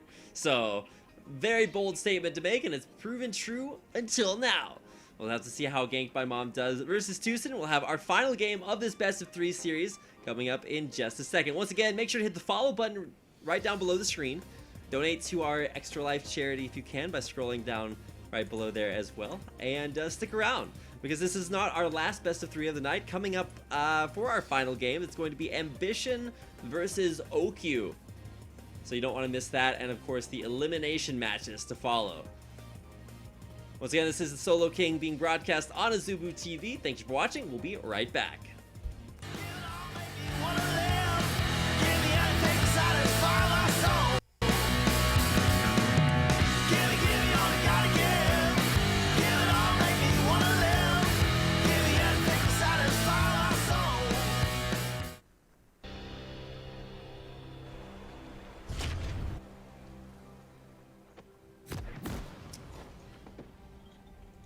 And welcome back, ladies and gentlemen, to the Solo King here on Azubu TV. My name is Rapid, and no longer from the future, my co-caster Achilles joining me for what is hopefully a much more in-sync performance, as opposed to all the other in-sync performances out there, which I was not fortunate enough to get tickets to. Oh, man. I have, unfortunately, as you said, lost my prophetic powers. So I will be on the same page as the rest of you mortals here as we get onto the Rift. All right, so I'll try to to call out the defining moments here. Just some quick banter before the game starts. Tucson had some words of wisdom for GBM. Don't know exactly what they were, but maybe we'll get some secret behind-the-scenes translation on those from Chednader later on. Chud not opting for his trademark flash rocket jump that he does every single other game. Yeah, maybe he's busy translating. Maybe they were saying, let's just sit in Fountain. Sit in Fountain, get that passive gold generation. Because once again, we're seeing that competitive standing going on right now. I think what they want to do is have themselves be the observers and have the spectators go play the 1v1 for them. Let's see the Teemo versus Tristana matchup in the mid lane. But keep in mind, it's also Clarity Cleanse Teemo versus Flash Ignite Tristana. Something tells me that Clarity Cleanse may not be quite as impactful. I suppose you could take off the bomb. Can you do that? I guess. I It thought would be. it only cleanses debuffs though. That's true. I guess it does it. I'm unfamiliar if it gives you a debuff with the new Tristana because you never see cleanse really taken. So I'm really unfamiliar with how those two interact with each other. Yeah, I think you'd need a QSS for that, but Okay. I wonder if it drops the bomb on the ground like it drops Fizz's fish on the ground. That would be really interesting programming from the game devs if that's how it behaves. I would like to see that in action, but for now, as we can see, they are in the lane and the CSing war has begun. We'll have to see if that's how this one's going to end yet again, or if it's going to be a bit more aggressive. GBM dodging that pilt over Peacemaker, and he's actually playing this lane both aggressively and getting ahead in the CS. Of course, that is only momentary because Tucson actually has more CS to kill on the field, so should be able to even that up. And actually, I believe he's actually a couple CS ahead. 3 CS ahead if he gets every single one of these, which he will not. Nope. Tower going to go ahead and claim one of those. But Tucson getting harassed out a bit. I mean, they're both chugging their crystalline flask charges, which we will go ahead and touch on that. Both of them opting to go for that. Do not want to go hyper aggressive with the Doran's Blade. They saw how this matchup ended last time. So unsurprising in that regard. But Tucson still guarding himself a decent CS lead for the point that we are at in this matchup. Ahead by about 4. Now, one other difference that we should point out is the summoner spells. It's a barrier for Ganked by Mom, and I think that barrier is primarily just for Ace in the Hole, so that if you're gonna die and you disengage, you can still stop the Ace in the Hole with the barrier, because you know you're gonna get full value out of it. Yeah, I think these are I believe the exact same summoner spells that we saw, just inverted on the players. So each each champion's still using the same ones, because we did see Tucson have barrier and he ate that questionable Ace in the Hole. Yeah, now actually over the course of the tournament, it's actually been GBM preferring only this barrier teleport mastery setup. He did go with Ignite in the last game on Yasuo, but I feel like that's because he knew that he needed to be getting first blood to win the game, because he wasn't really going to ever outfarm Graves. So wow, GBM playing this game so far forward. Tucson, get those stacks popped already. Yeah, really good zoning. Pushes him into that little, alleyway on the side, and then forces him into the piercing arrow, consuming those defile stacks. So really good harass, but he walks straight into a built over Peacemaker as well. He's done that so many times this tournament. Yeah, this just seems to be the theme of this matchup, is walk into him. That is not a win condition. Walking into the built over Peacemakers does not help you win. GBM eats a headshot, so it's probably not super high on his list of things to do. Does dodge that pilt over Peacemaker, so we can't give him too much flack for getting hit by those. Kind of hit like a stagnant point here in the CS. Tucson just floating ever above GBM in this regard, but not really stretching the lead too much, but a lot of harass coming out. Actually, barrier popped. He was afraid of the headshot. Oh, and a miss on that piercing arrow. If he had hit the piercing arrow, it might have been an okay trade, but now GBM is actually in a really rough spot. He's almost out of mana completely, whereas Tucson, starting with that extra mana potion, is actually going to be a little bit ahead. Yeah, he's also got that headshot. I'm going to actually go ahead and pop it out. This is going to be his last piercing arrow that he's able to cast before he's completely AoE'd. There it is. So hits the wave. Tucson fires back with the built over Peacemaker. He's going to be able to clear out these minions, no problem. And that's GBM looking to have the first back of this game. He's currently going to want to teleport back, because Tucson is going to get one heck of a CS advantage right now. Already 12 ahead, and just under halfway to that 100 CS mark. Yeah, Tucson will be denying a couple of CS. Actually, no, does not deny any CS under turrets. So it is significantly farther ahead in the creep score department. But the way that Ganked by Mom has been playing this lane has just been so aggressive that he's actually missed out on not only a lot of CS, you can see that actually impacting the items being bought now behind an entire Doran's Blade versus Tucson. Yeah, that's just going to be very rough for GBM now in this matchup. The Hail of Arrows trying to get a bit more harass, which we did see that, the Hail of Arrows harass was doing quite well. Actually, ultimate comes across, but Tucson underneath the tower will get hit by that piercing arrow. But he's got a lot of sustain coming in Triple Doran's Blade, plus the Crystalline Flask. He will be able to heal himself up rather quickly, and that ultimate down from GBM is going to alleviate a lot of pressure for Tucson. And GBM can keep putting out these like cheap little, spells, like uncharged piercing arrows, just throwing out hail of arrows every once in a while. But he's not really getting enough value out of those to avoid Tucson just out-sustaining him. He can CS at long range with Piltover Peacemakers, but Tucson is just straight up has more CS, and unless all of this aggression from GBM denies Tucson that much, it's just not going to work out. You can see there, did not have barrier to block that ace in the hole from having kind of whiffed it earlier. Yeah, so now kind of turning that one on its head for Tucson. So good ace in the hole back will help him swing his HP in favor. Picks up the cannon minion just in time. Misses that one, however, but still 10 CS lead. Off the top of GBM, so still looking pretty good. Nice Peacemaker comes through, but now they're trading a bit more evenly despite the Doran's Blade advantage by Tucson. Well, So GBM ran out of consumables, so Yeah. now he can't keep sustaining like he had been earlier. These are his last charges of his Crystalline Flask. This is all he gets. Yeah, this is also going to hurt his mana yet again, which is why he had the back in the first place. As we can see, he's got enough for, I believe, one piercing arrow, maybe a hail of arrows as well. I'm not too... Yeah, it looks like I believe he can get both of those out, but even so, not nearly enough harass onto Tucson if he lands both of those spells to really do that much damage. He keeps walking into these Piltovers. That is... Yeah.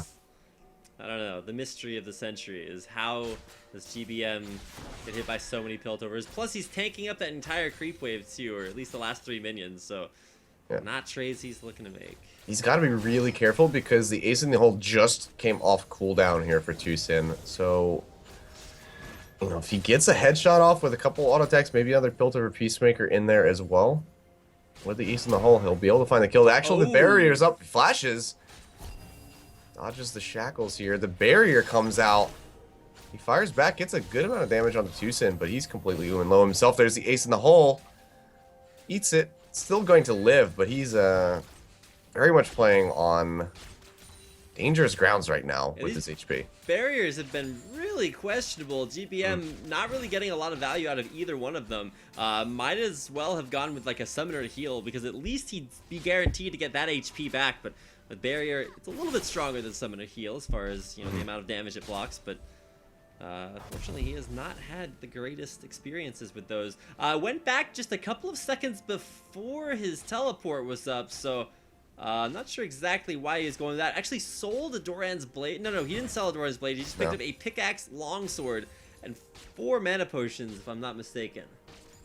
Maybe that's just 1 mana potion. I can't exactly see. I believe it's just 1 mana potion there. I don't think he had the gold to pick up the pickaxe, longsword, and multiples. I believe it left him probably with about 50 gold after that purchase, so he's only able to get the 1 mana pot.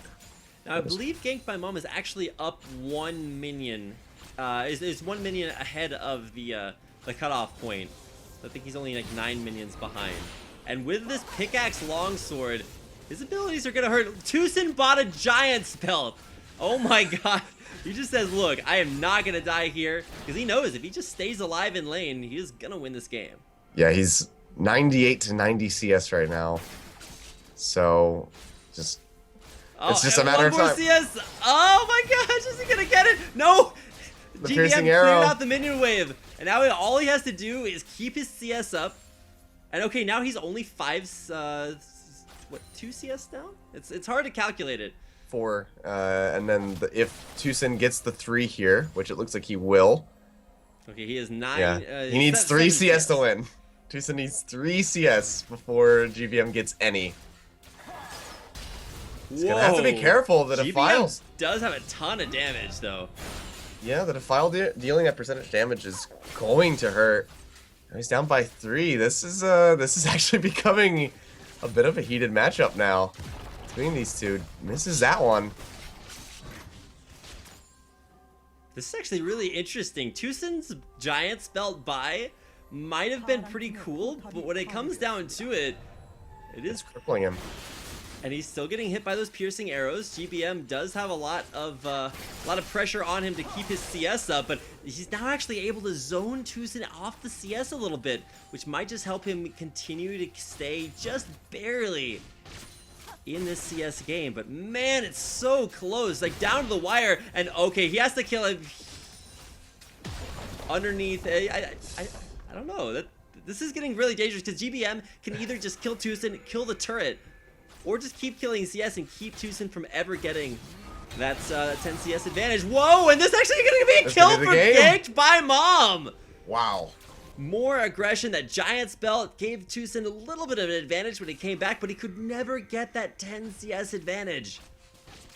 Yeah, it actually harms him because, as we can see here, just really nice piercing arrow into the ultimate, lays down the hail, and just is able to find the kill. Wow. But the Giants belt pickup actually harmed Tucson because with the hyper aggressive buys by GBM with the pickaxe and with the additional longsword, he was able to clear the waves faster and force Tucson underneath of his tower, and he was missing CS under tower. He missed probably in those last minutes a solid 5 or 6 CS, I would say, to the turret, which could have potentially cost him that victory right there.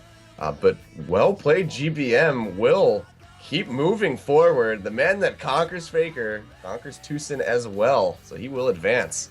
Yeah, that was an incredibly close 1v1. And we will be getting an interview with Ganked by Mom here in just a second, so you don't want to miss that.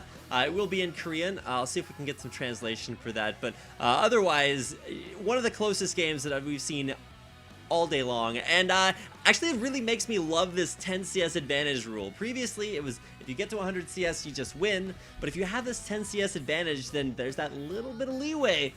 Ganked by Mom was just seconds away from losing, fractions of a second away from losing, but he was able to spam down on the wave and put so much pressure on Tucson that it was just a little bit too much to deal with. So, man, Achilleos, I don't know what to say. If every game's like that, I'm not going to make it, but hopefully we can see some more intense matchups. Well, then we'll have to sacrifice you for those good matchups because I like to keep the hype up. So if we're gonna see the rest of the games like that today, then I am all for it. All right, well, we will be getting that interview with Ganked by Mom coming up here in just a second. Hopefully. Here in a second, but that does give me an opportunity to let you guys know about the charity that the Solo King is supporting. You can see it right down below your screen. It is Extra Life. Helps support children's hospitals across the nation, and if you guys want to help donate to that, scroll right down below the screen, hit that donate button, and it'll go to a good cause. Of course, also, if you want to keep up with the Solo King, make sure to follow us on our Azubu TV stream. You can see the follow button right down below the stream there. If you just want to click that, and it'll let you know whenever we go live with more Solo King action. So definitely something to do, because we do have the grand finals and semifinals coming up not too far after this. It'll be on the 8th of March. Yeah. So that's what is that? 5 days from now? Yeah, that would be correct. 3 + 5 is 8. Whoa! It's crazy math.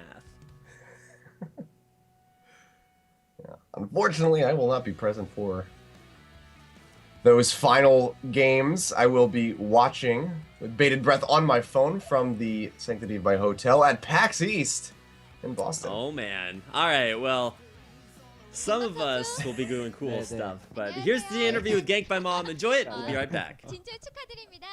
아, 네, 기분은 감사합니다. 어떠신가요? 아, 기분 지금 너무 좋아요.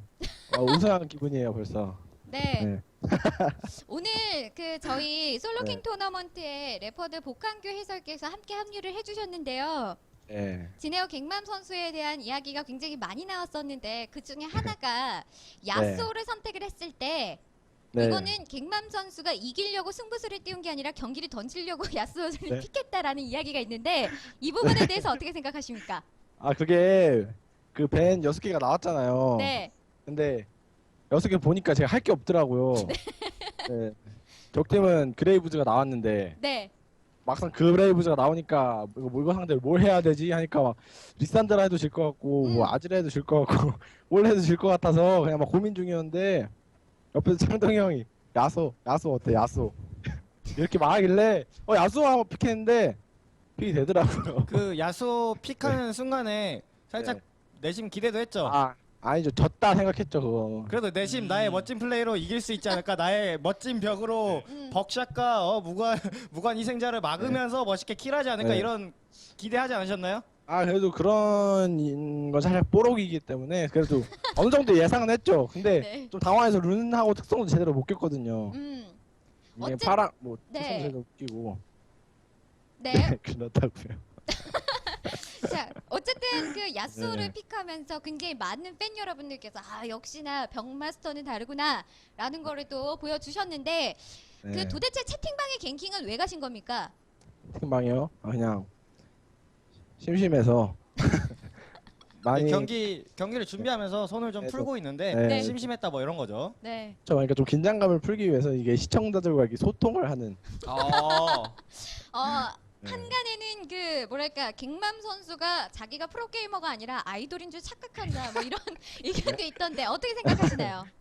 그냥 좀 저는 이런 걸 좀 즐기기 때문에 네. 네, 관종이죠. 네, 그게 접니다. 그래서 많이들 좋아해 주시니까 저도 더 좋아할 수밖에 없었던 것 같아요. 네. 그래서 계속 갔던 것 같아요. 네.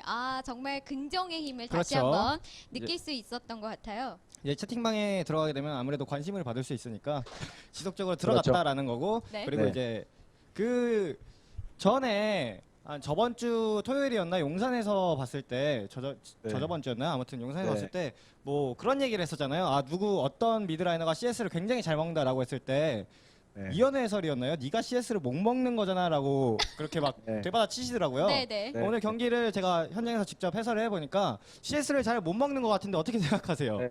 또 그걸 예전부터 알고 있기 때문에 CS를 더 잘 먹도록 노력해야겠어요 앞으로. 너무 지금 이제 위기가 열심히 노력하겠다. 뭔가 강한 한 방의 대답을 좀 기대를 했는데 이걸 또 이렇게 순순히 받아들이시니까 기분이 좀 묘하네요. 자, 어쨌든 강 선수들을 조금 많이 꺾고 그리고 이제 4강에 진출을 하시게 되었는데 많은 팬 여러분들께서 갱맘 선수 응원하고 있습니다. 네, 감사의 한 말씀 마지막으로 부탁드리겠습니다.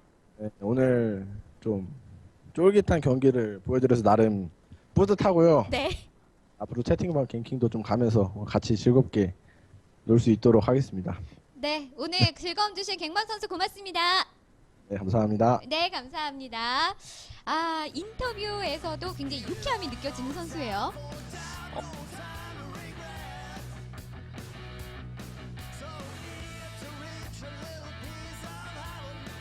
And that's going to do it for our interview, Ganked by Moms. I want to thank him for his interview. And thank you guys for tuning in to the Solo King. That will be our next to last of our initial best of threes.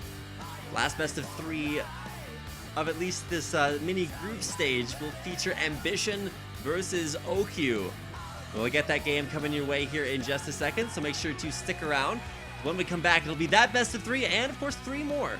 We decide the final 4 players who will advance to the grand finals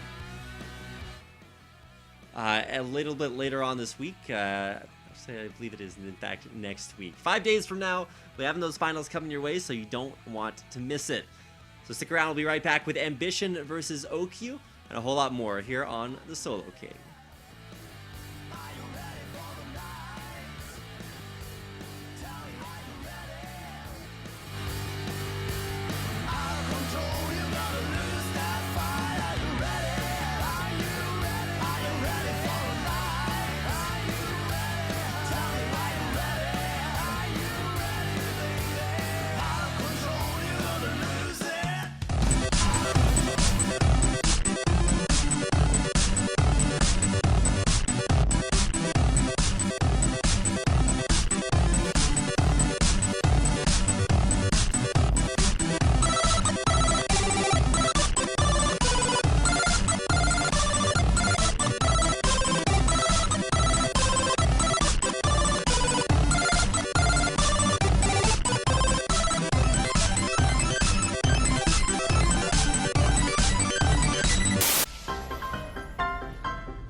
Email your clips to top5lolfails@gmail.com.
Hello, ladies and gentlemen, and welcome back to the Solo King, a Korean 1v1 tournament here broadcast on Azubu TV. My name is Reed Rapid Melton. Joining me is Seth Achilleos King for our final initial best of 3 of the night. We'll have 3 more games to decide the last player to advance, but before we get to those, we've got to find out who is the Solo King between Ambition. Jungler for CJ Entis. He will be going up against OQ, a guy that I actually predicted to win this entire tournament. Not that I don't have enough faith in Ganked by Mom. Played it a little bit close in that last series, but OQ has just been a monster. None of his series have been remotely close, specifically his last one versus Bengi. Didn't show any mercy in that one. So I'm excited to see how he fares here against Ambition. Yeah, if you take down Bengi, then it's going to be difficult. We'll have to see what happens.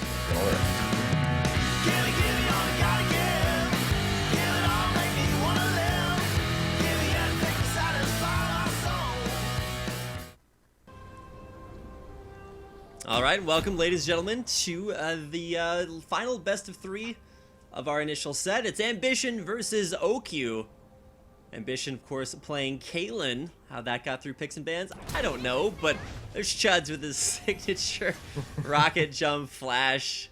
Starting out the game with a bang. Now, a different build here for OQ, and he's done this in several versus 80 carry matchups, where he'll still start with some sustain, but buys a cloth armor.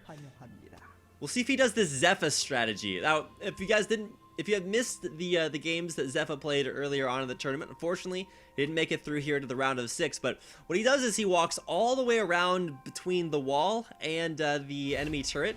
And then once the enemy laner walks up into the creep wave to CS, just walks forward and just hits them over and over and over again with double ups. And they just lose the trade after that. We'll see what he goes for. Currently back in base buying some items. Yeah, I'm interested to see how this build is going to pay off for him. Like you said, we've seen him use it consistently, and I mean, it's been doing him wonders, but he is going up against Ambition, who is a fantastic player and a force to be reckoned with. He's also, for Ambition's side, opting to go for the Crystalline Flask. Doesn't want to go with the Doran's Blade, so he is scared of OQ's damage and wants to have as much sustain as possible. We'll have to see if OQ is able to utilize those double ups to the fullest of their ability. And if he can do that, that should make up for his lack of an aggressive item. So you can see he's playing forward, gets the first auto attack. And that's kind of strange against Caitlyn, whose auto attack range is somewhat higher. So let's check out the AD or the attack damage differences. Ambition starting with 68 attack damage. Want to hit that headshot onto OQ, but see what this double up damage looks like. I haven't exactly checked the full AD score here for OQ to see what he was running with. Yeah, waiting for that one to pop over. So far, so good, though. Dodges out the first tilt over Peacemaker. Already doing better than most other people that go up into this matchup between against the Caitlyn.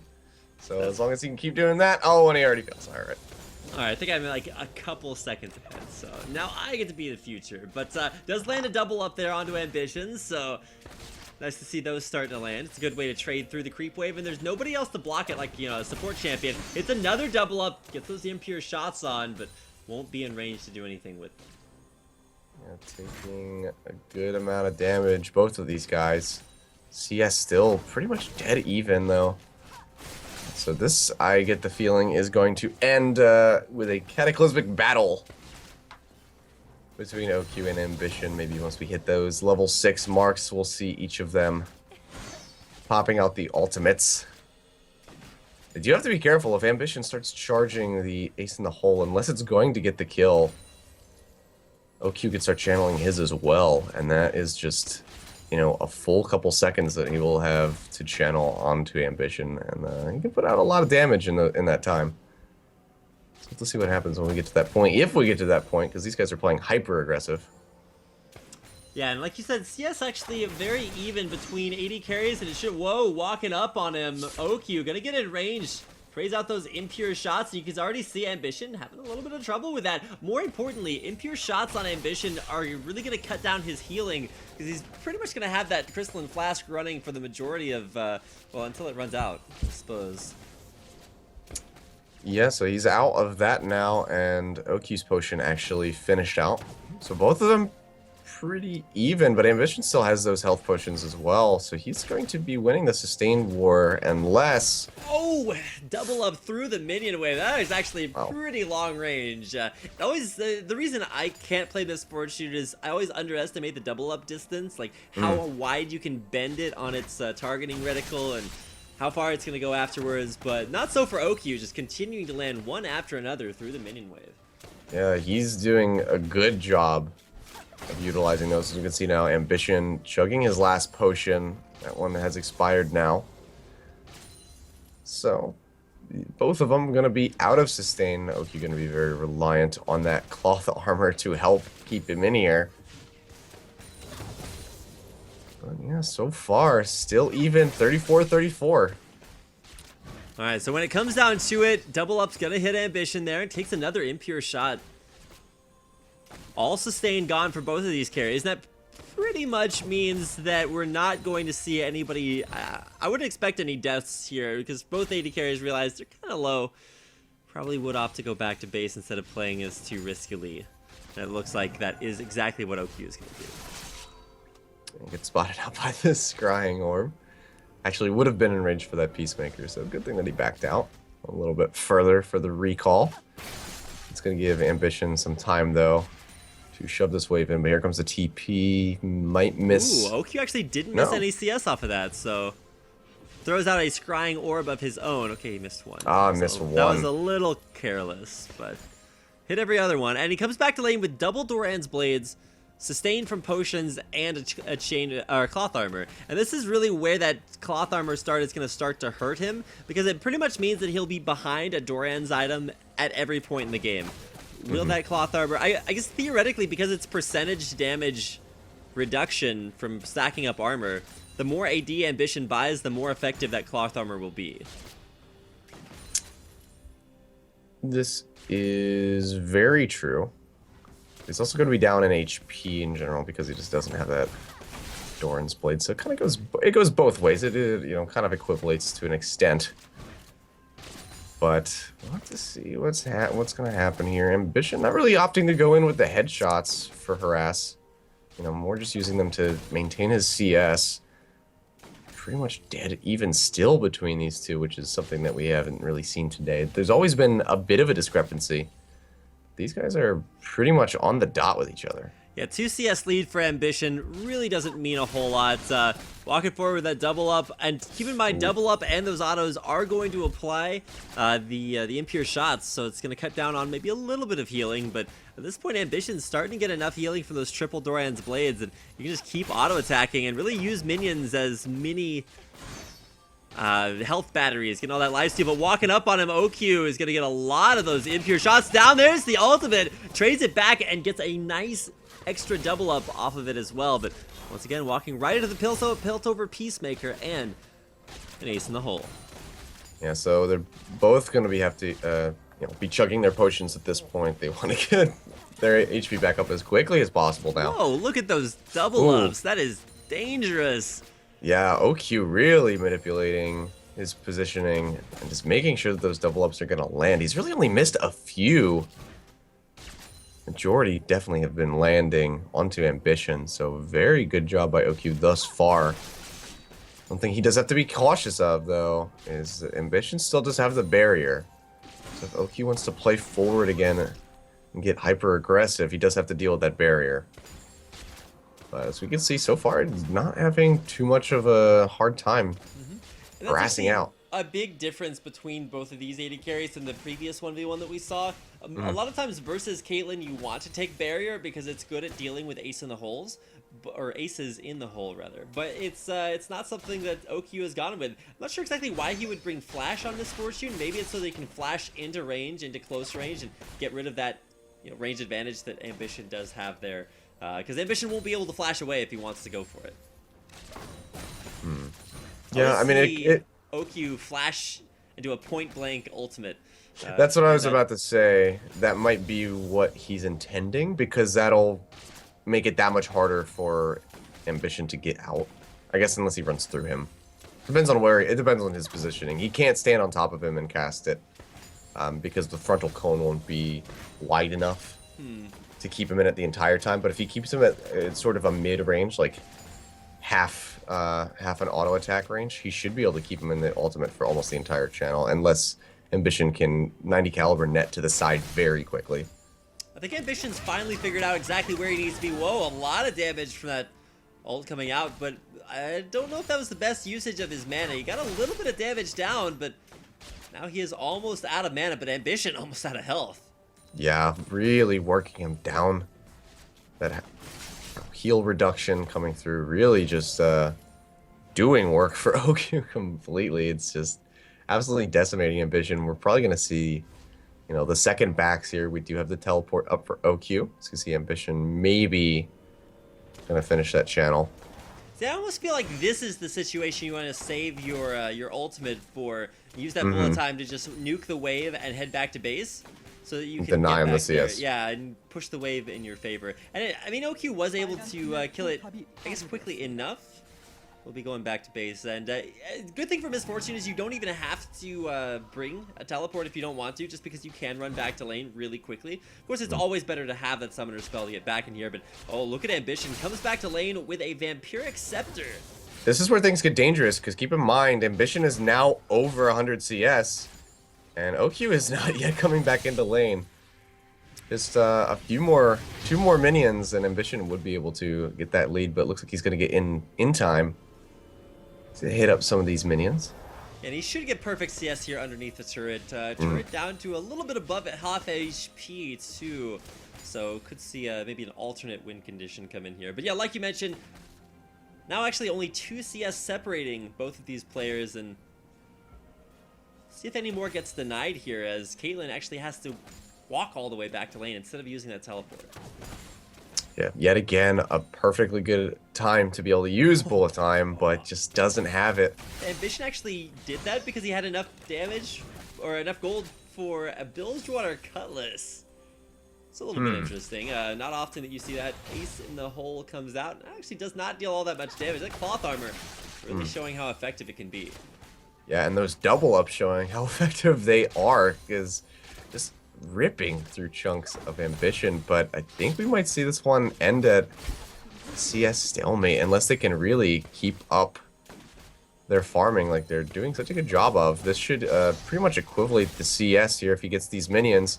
But it looks like they might want to go aggressive. Trap comes down, doesn't land. Beautiful double up there. Yeah. Takes him down to half HP. He is going to be chugging these potions. Still has 5 health potions that he can use, plus that bilge water. So he's going to be in a pretty good spot as far as sustaining himself. This double up spam is getting really annoying for Ambition. And now, oh, walking forward. Nice 90 caliber net. He has the ulti. OQ still walking forward. You could see he was thinking about it, but took a lot of damage walking back off of those auto attacks. So Ambition, now both 80 carries dead even on CS. This is going to be a nightmare to get that little bit of an advantage, and might actually motivate them to, while keeping up in CS, go for an alternate win condition, like killing a turret. Or each other. Or each Damage other. comes out. Now the Filt over Peacemaker doesn't land, but as you can see, OQ taking a bit of damage. But look Yeah, at the let's see more. lifesteal that Ambition Yeah. has. There's no way that he's ever going to die unless OQ keeps on the pressure. But unfortunately, OQ won't be able to do that because he has less overall auto attack range. And I think Ambition might just have this one if it goes on long enough. Well, Ambition's running really low on mana. He's going to have enough for a Piltover Peacemaker soon. If he doesn't have it already, I can't entirely... Okay, he's got it now. So if he can play to that advantage, sustain himself, if OQ can sustain himself with the Vampiric Scepter and his health potions, and then lay in damage through his abilities, then he should be okay. OQ But this is looking dangerous. Yeah, he's actually... OQ just queued up 3 health potions in a row, so he wants to try to go for this, but does he have enough time to keep that sustain coming in? Because Ambition is actually denying him CS and trading out very well when he tries to come up and kill minions. Yeah, the bullet time's still there, but he's just not in a position to get lethal damage onto Ambition. This is looking very bad. Oh, and there's actually the flash force down. Ace in the hole comes out. It's first blood for Ambition. Yeah, I made a desperate play. Tried to get the bullet time out to get some damage in, but it wasn't able to do enough, as we'll see in the replay coming up. All right, yeah, gonna get the replay in here. Actually, dead even on gold too. Both 80 carries. There's a 10 gold difference between Ambition and OQ, and well, there you go. Not quite the replay we were looking for, but Ambition does take game number 1 versus OQ. All right, so we'll have to see what OQ is able to do coming back into this one. Like you said, he was your pick to make it through and become the solo Damn it. king. But so far, Not looking Having good for our heroes. having a bit of a rough time. I'm sure that means that we're going to be seeing Caitlyn going right back onto the ban list. Or maybe OQ will want to try to pick up Caitlyn for himself. Also, do want to mention that the guy on the right just did get confirmation from our mod live on the scene, Chudnator, says that is in fact Reapered. I knew it looked like him, but I wanted to make sure. It's nice to see Reapered kind of making a comeback, at least to the commentator desk here for the Solo King. Doing a little bit of guest casting as well. We do welcome him, and it's I'm going to pretend that we're casting alongside him right now. Is what I'm going to do. We're all in the same room. Yeah, we're just off to the side just a little bit. Yeah, they cut us out of the shot, but it's okay. We forgive them. All right, well that's gonna do it for game number 2, which means game 3 should be our game number 1. Game 2 should be coming up here. I'm getting a little bit ahead of myself. Getting back into the future. You gotta stay in the present now. I'm trying to pretend like OQ's won a game yet. Well, we'll be seeing game 2 come up here in just a second. Miss Fortune had some good double up her ass, but just could not cut through the incredible sustain that Caitlyn had. It was a game of inches there towards the end as far as CS was concerned, but never really the kill potential that OQ wanted his Miss Fortune to have. Yeah, and I mean, I suppose it does beg the question, would it have played out differently had he not gone for the cloth start? Maybe if he had done, more of an aggressive start with a Doran's Blade, or if he could have played it a bit differently as far as the sustained game goes with a Crystalline Flask. But we will not know unless we get the same exact matchup. Maybe it goes to blind pick and they just do a rematch. All right, well, should be getting game number 2 up here on your screen in just a second. It looks like both players were added to the lobby, and I think we should have that up here. I want to see if OQ fixes his rune, or it wasn't OQ, it was Ambition that had. Or was it OQ? I think it was OQ that had a point in dangerous game last game. So I want to see if they changed that up for the runes and masteries. But here we go. It's game number 2 on the way. First ban, Cassiopeia versus Ambition. Okay, so fairly unsurprising. We've seen her banned out a bit and even picked a couple times. Very strong in those 1v1s, lots of range harass, especially with those dots from her poisons. And she's very good on mana efficiency. Callista going to be the second ban coming out here, though. So not terribly surprising. OQ taking his time with the second one, however. Clock down to below 10 seconds. All right, well, Really not sure what he wants to do here. I mean, Caitlyn is always a good ban, no matter where you are. I mean, even if you have first pick potential, like OQ does have this time, you might still just want to ban it so that he doesn't have to, worry about it being up. So this last ban for Ambition should be that Caitlyn, unless OQ decides to aggressively ban it. But in response, OQ, at this point, he knows that he's either going to get Caitlyn, or he can ban something that would do well against Caitlyn. I currently haven't seen too many things that do well against Caitlyn, but should be a last ban Caitlyn for Ambition. We did see Varus have a decent showing in that first match earlier with GBM. But, yeah, actually, Nunu taken away, which I think has been close to 100% ban rate today. Close to it, but I think there was maybe one round or so, maybe one or two, where it didn't go Yeah, through. I think the real reason that Nunu was so popular is because the players in those specific matches had won just games with gods Nunu at it. before. Yeah, so they'd won games with Nunu before, so it makes a little bit of sense. And whoa, Ambition giving the Caitlyn over to OQ, no hesitation. Banning Maokai. I don't know about the Maokai pick.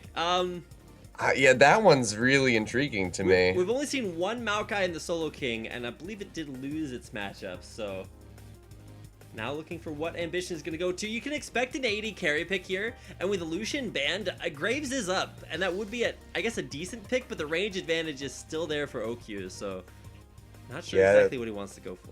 Yeah, it's a really risky play if you go Graves. You do have Brunt Power behind you, and also as long as you can stay in combat, you'll have that additional armor to help you mitigate the auto attack harass that you're going to be receiving from Caitlyn. But you have to play so far forward as Graves to really get your damage out, so it'd be really risky for him to do that.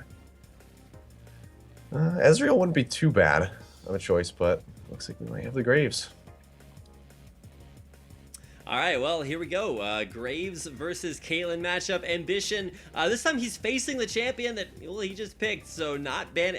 I don't know in what world Maokai is a better pick, or is a better ban than Caitlyn is. So a little bit questionable there on the ban list, but as far as AD carries go, two of the best picked up here. Maybe Lucian, maybe a slightly better pick than Graves. At least we've seen that do very well in the Solo King as well. So now we get a chance to see whether or not they've amended their rune pages here. Because actually Ganked My Mom said when he, in his second game to come back from his initial loss versus Tucson, he actually said in his interview that he didn't have good Yasuo runes, but one of his teammates was pestering him to play Yasuo. He said, play Yasuo. So he did play Yasuo, even though he didn't have the greatest rune page for it. And I think that's what we were talking about as far as like the confusion about CDR runes in the page. It was, I guess, okay. But, I mean, he made it work, and now we get to see if Ambition can make Graves work against OQ's Caitlyn. If I had to, like, I mean, keep in mind, OQ is one of the star AD carries in Korea at the moment, so it's not like you can expect any one of his AD carries to be any less than amazing. So, on the best AD carry in the tournament, it'll be interesting to see how he does. Yeah, I'm going to have to side with you on this one going into the match. I think OQ has the upper hand, but we'll have to see what they're rocking here in the rune pages. Trying to see exactly what the differences are. I believe that is 4.5. Okay, so it's attack speed and AD in quintessences, and then a little bit of extra AD from Reds there as well as attack speed. If you look at the runes and masteries, or masteries at least, yeah, good mastery choices here. 2 points in Warlord. Maybe not the most cost-effective, but probably more so than anything else. Yeah, overall, nothing too shocking in here. Good for the mana sustain. All right, so swapping things over, there's 4.5%. Is that lifesteal? I want to say that's lifesteal. Looks like it. And now we get to see the mastery page that actually no points in utility for that 3 points in mana regen, which I mean we've seen pretty common as far as you know, things like Caitlyn, like a lot of AD carries that want to spam their spells on the wave to get the shove advantage early. And it's interesting to see the full 3 points in Warlord being picked up there at the very end by Ambition. So that was not something I've ever seen before. I don't think I've seen 3 points in Warlord yet, but it does mean that he is going to get as much bonus AD as possible as he does go to stack that up. Yeah, I mean, the more AD, the better, especially when you're playing on a you know, a character like that, Caitlyn. So, this is going to be an interesting matchup. I think that this could be one of the more hype games of the day, just because we do have the Graves playing from behind, really, just in raw matchup stats. He's playing from behind in stats, but as far as the score goes, actually ahead 1-0 versus OQ. So Ambition out AD carrying the AD carry. We'll have to see if that's able to, if he's able to maintain that, or if we're gonna go to another blind pick game, which is always great, always interesting to see. And you know when we're gonna see that, Achilleos? When? I was gonna say right now, but it looks like we're gonna take a little bit longer to load in the game. Make sure to hit the follow button right down below the screen. Check out our charity of choice, Extra Life, down there as well if you feel so inclined to donate. And of course, stick around because when we come back, it'll be a game that may possibly decide OQ's fate in the Solo King. We'll see if he is here in just a second.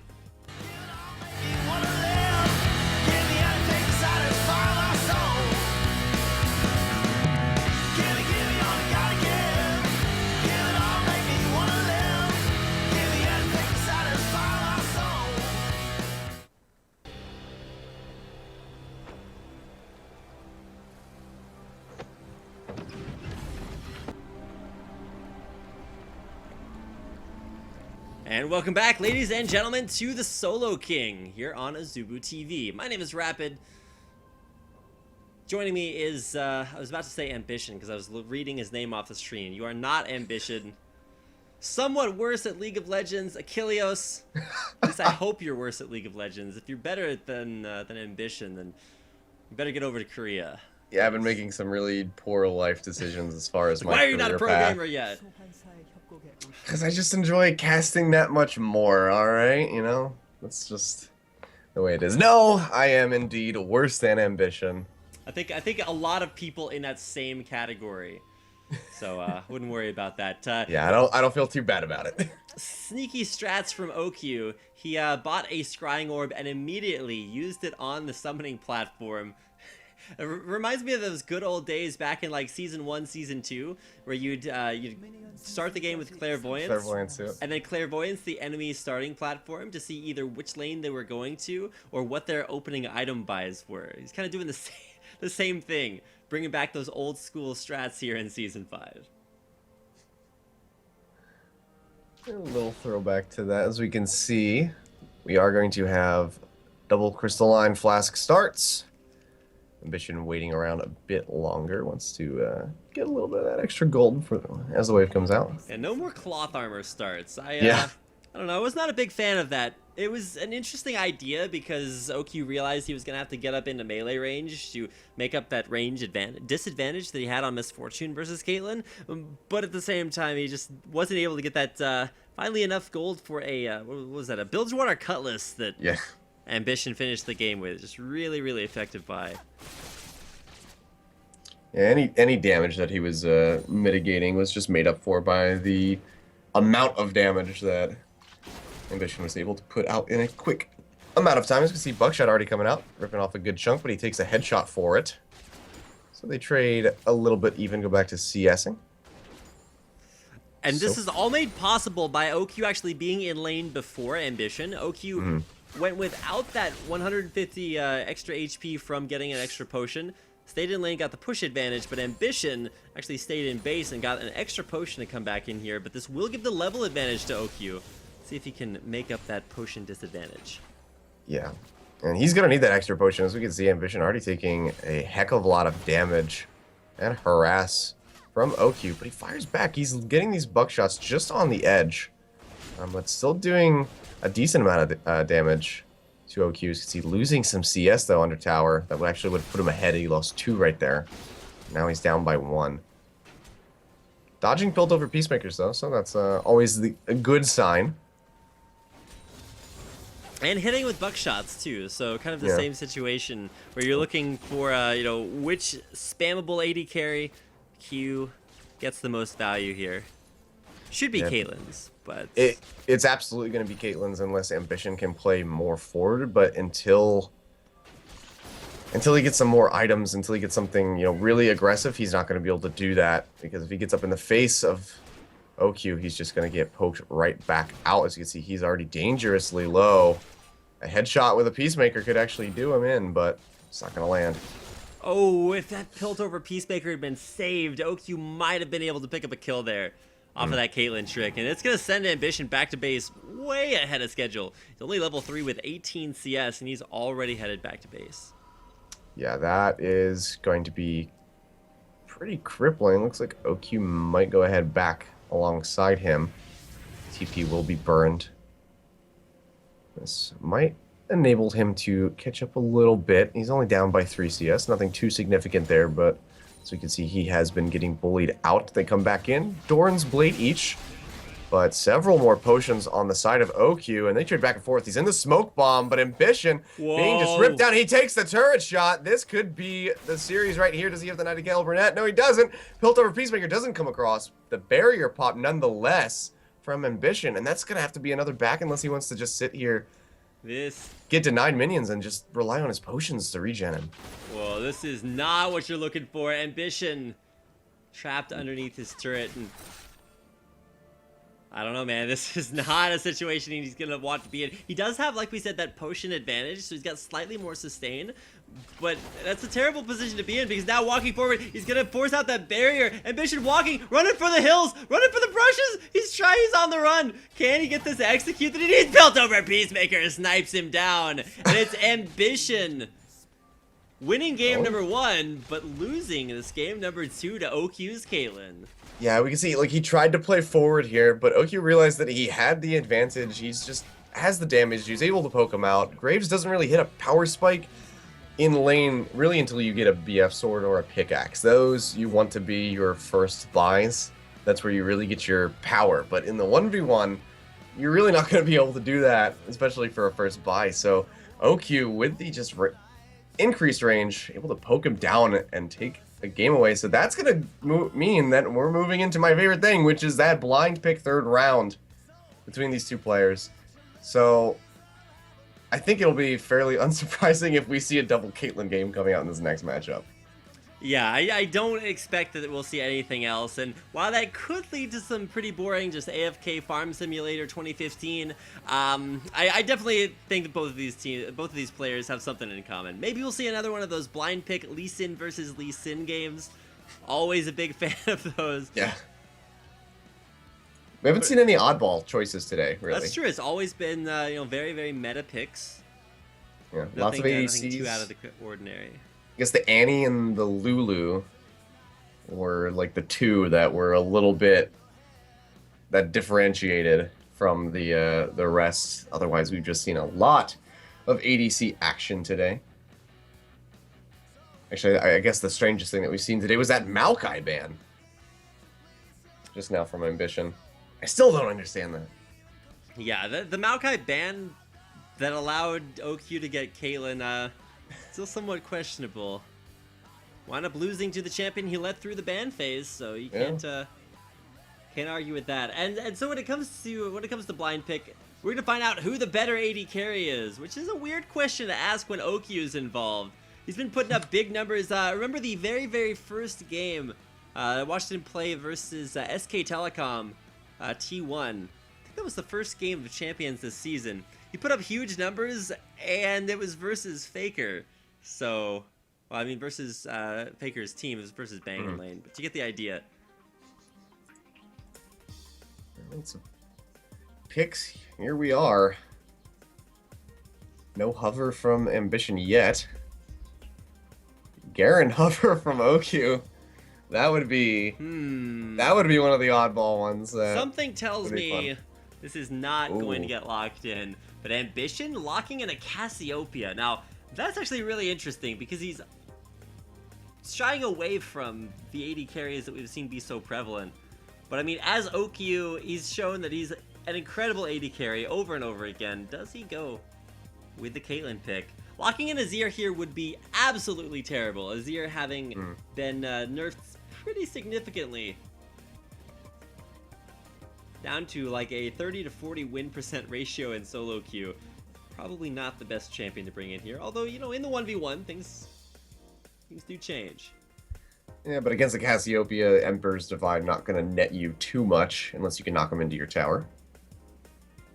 But Ambition's not nearly that careless. So not surprising that we won't see that one coming in. As we can see, it looks like OQ is going to hover the ADCs. And we're going to go ahead and fall on the Misfortune. Alright, Misfortune. OQ loves this champion in the 1v1s. He picked it game 1 and lost with it, and so I am initially skeptical. And I think the reason he's picking Misfortune here is because he's predicting that it's going to be a versus AD carry matchup. So he's saying, alright, I'm going to pick Misfortune instead of Caitlyn to sort of mind game it against the Caitlyn pick. Maybe sort of a rematch of game number 1, but it's not what he's going to get. He is kind of on the ropes here. Yeah, going in against the Cass.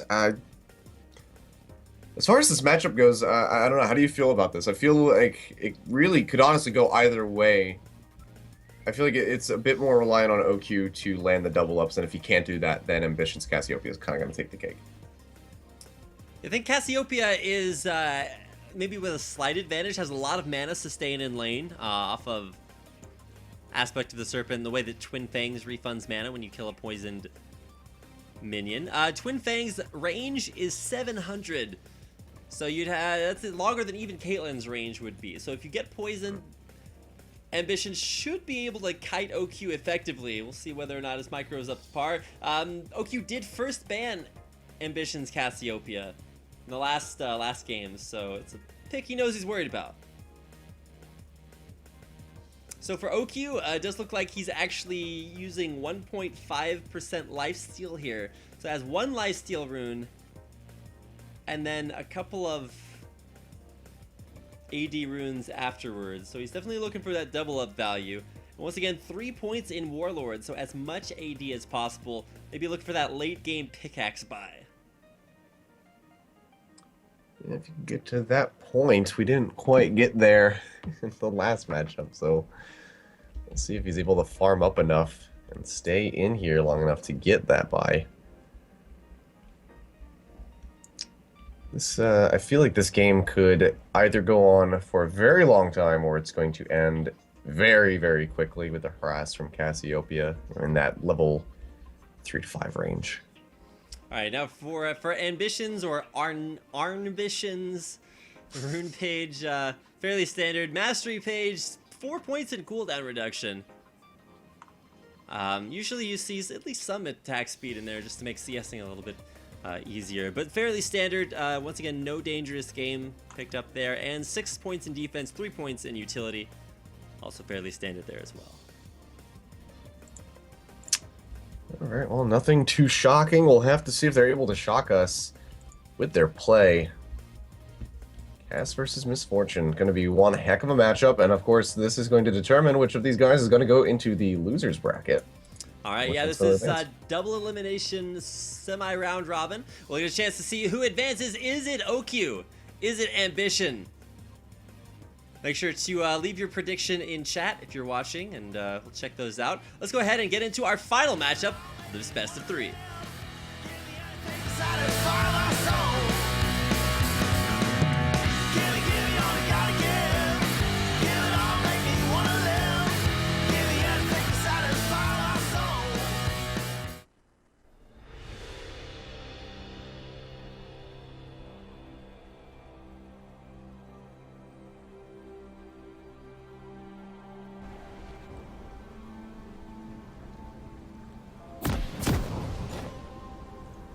And welcome, ladies and gentlemen, to the Solo King, a Korean 1v1 tournament here on Azubu TV. My name is Rapid. My cohort in casting crime is Achilleos, and we're getting into our last game of this best of 3 series between Ambition. Now that I've seen how Ambition spells his name in game, I can't stop thinking of him as Arnbition. Arnbition, yeah. Anymore. There's actually a guy in North American solo queue named Timo. But it's not actually Timo, it's Tierno, because he does the same thing with the R and the N completing it. Ah, clever. Very clever. But it's Misfortune versus Cassiopeia, and I don't think this is quite such a great matchup for OQ. Talked about that range advantage for Cassiopeia on the Twin Fangs, 700 range on that ability. Yep. So if OQ gets poisoned, it is going to be a rough spot. But Cassiopeia did just get nerfed a little bit. Twin Fangs now cost, I think, 90 mana at max rank, so that is going to be a pretty difficult thing to avoid.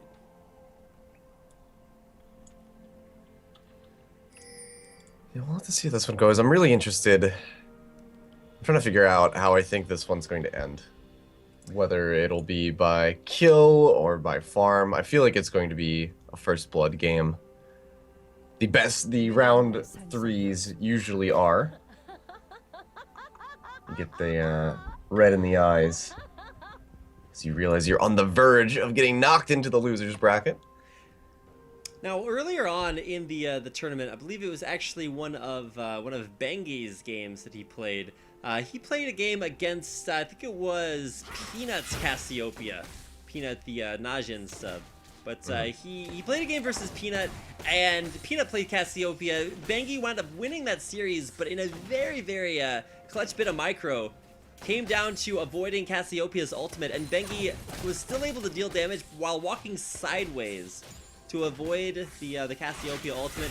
Really, really difficult to do, and he he managed to pull it off. So that's gonna definitely be something to keep an eye on once both these players hit level 6, avoiding that Cassiopeia ultimate, which is almost certainly going to result in pretty bad time. Now, one disadvantage that Cassiopeia will have is sustain, because OQ is going to pick that up from not only the flash start, but probably from the Doran's blades that he will inevitably buy. And it'll be interesting to see if CJ Arnbition can make it up, play aggressively enough to both keep the CS coming his way under turret.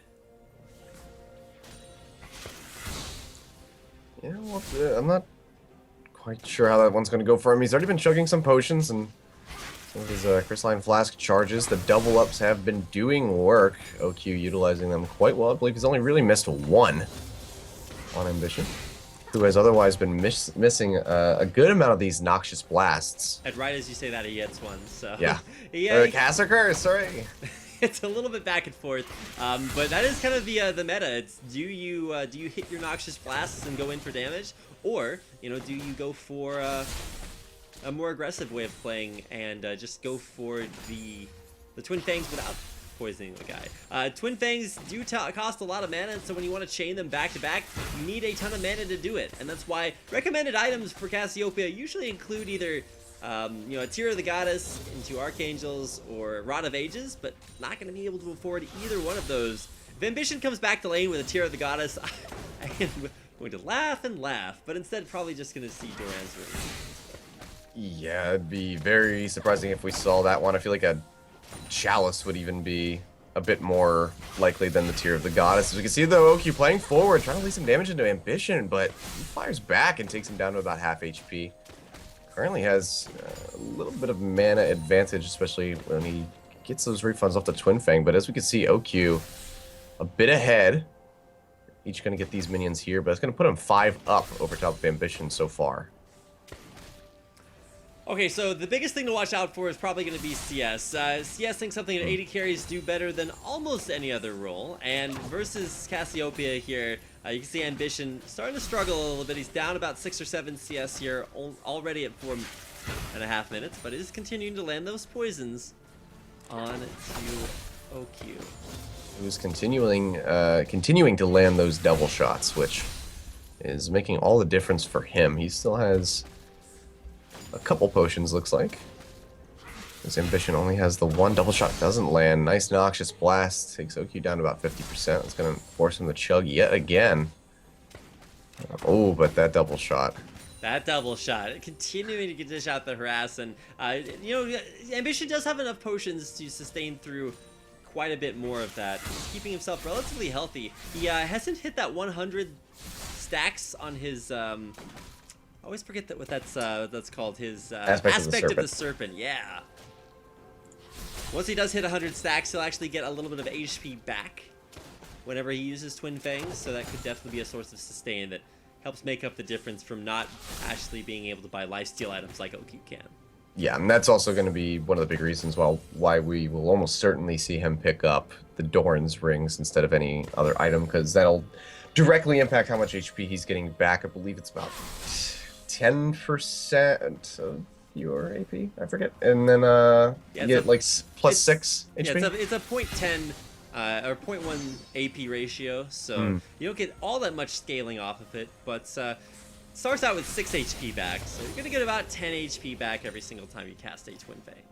Yeah, it's a decent refund. It's also going to increase his ability power by 5% when he gets that increase. Actually, Bolt Time coming out will clear out the way for OQ and stop Ambition's back. It's a nice double shot there. And now, actually, OQ getting some good damage in on the tower. Ambition just trying to clear out the wave as best as he can with these Noxious Blasts and the Twin Fangs. But tower going to be just above 50% HP here for OQ, so wow. Very nice push. Yeah, Ambition's ability to CS under turret there is actually really impressive. Able to get almost all of that CS, but does still find himself about 10 CS behind, and it's not that he's able to go back to base, it's that OQ actually let him go back to base. And is going to come back from base himself. Okay, I thought he was actually just going to run all the way back, but he will use that teleport. Going back to lane with triple Doran's blades and a longsword. Yeah, but immediately immediately is just getting ripped into. Wow. Ambition, a nice number of Twin Fangs coming out. Holy cow, that was... Oh, OQ did not expect that much aggression off of just landing one Noxious Blast. Yeah, that was insane. He actually doubled up. He doubled up and got 2 Noxious Blasts off in between, and that allowed him to keep channeling the Twin Fangs on that 0.5 second cooldown. Really good aggression coming in from Ambition. Says, you know what? I have some AP now. I'm going to hurt you. Now, no points put into... Oh, actually, no, just 1 point put into Miasma for Ambition. So if he really, really wants to land those Twin Fangs, might go for Miasma instead of Noxious Blast. Does cost a little bit more mana. Actually, it does not. Miasma only 40 mana. And as maxed out as Twin Fangs are, that's going to be the real mana drain for him right now. Yeah, but luckily he does have that borderline insane amount of refund that he gets off of those when he kills a minion that's poisoned. So that's going to be able to keep his mana up. As we see, he's now full mana. Eats a little bit of that bullet time, but not too much coming out. Doesn't even clear the wave. OQ fires back a little bit. Oh, nice dodge there. Yeah. Misses both Miasma and Noxious Blast. And trades back with a double up. So OQ, why is he going back to base now? I think he wants a Vampiric Scepter. And he recognizes that he's shoved the wave, so it's a good opportunity. Yeah, there's the Vamp Scepter, and he should be able to walk back into lane before Ambition can shove the wave back to his turret. Yeah, the Strut passive is going to do wonders for him in that regard, so it's certainly going to help him get back. So that's another reason why Misfortune is an excellent pick for these 1v1s. I mean, depending on your matchup, because she can get back into lane, isn't entirely dependent on the teleport. Nice double up. We'll take a good chunk off of Ambition. And yeah, that Vamp Scepter pickup is going to start doing wonders for OQ. But actually, here we go. Nice trade back. Oh my Ultimate goodness. does not come across. And OQ might actually just die here, forced to flash behind the turret. If Ambition had flashed for another Twin Fangs, he might have been able to pick up the kill, but wow, OQ just walks back into lane and takes so much damage from Ambition every single time. Yeah, this is going to be very difficult for him. He's already chugging Crystalline Flash charge. Is going to follow those up with some potions as soon as that one falls, but it's going to make it difficult for him to even get in and CS these minions, get these minions. And I think that Make It Range just put all of those minions out of CS range for him. So, wow, that was really difficult. And look at the CS difference. It's actually now in Ambition's favor after putting on so much aggression. OQ just really can't get into range.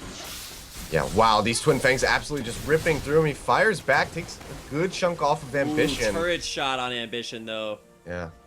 Really turned it back around. And now it's actually OQ who might just have the sustained advantage after coming back with that Vampiric Scepter. Ambition has hit post 100 stacks, so he does have the ability to gain health off of using Twin Fangs. A little bit of sustain in both parts. Big thing to watch for here is that also OQ does have bullet time available. And if he can pin Ambition into a corner and cast it, it'll be very difficult for him to get out. It'll force his flash for sure. He's getting dangerously low, but so is that turret. If he can shove the wave, if Ambition backs, the teleport is not quite up yet. He delays it. The TP is going to be up, but this could give him the amount of time that he needs to get some real damage in on the tower and maybe win.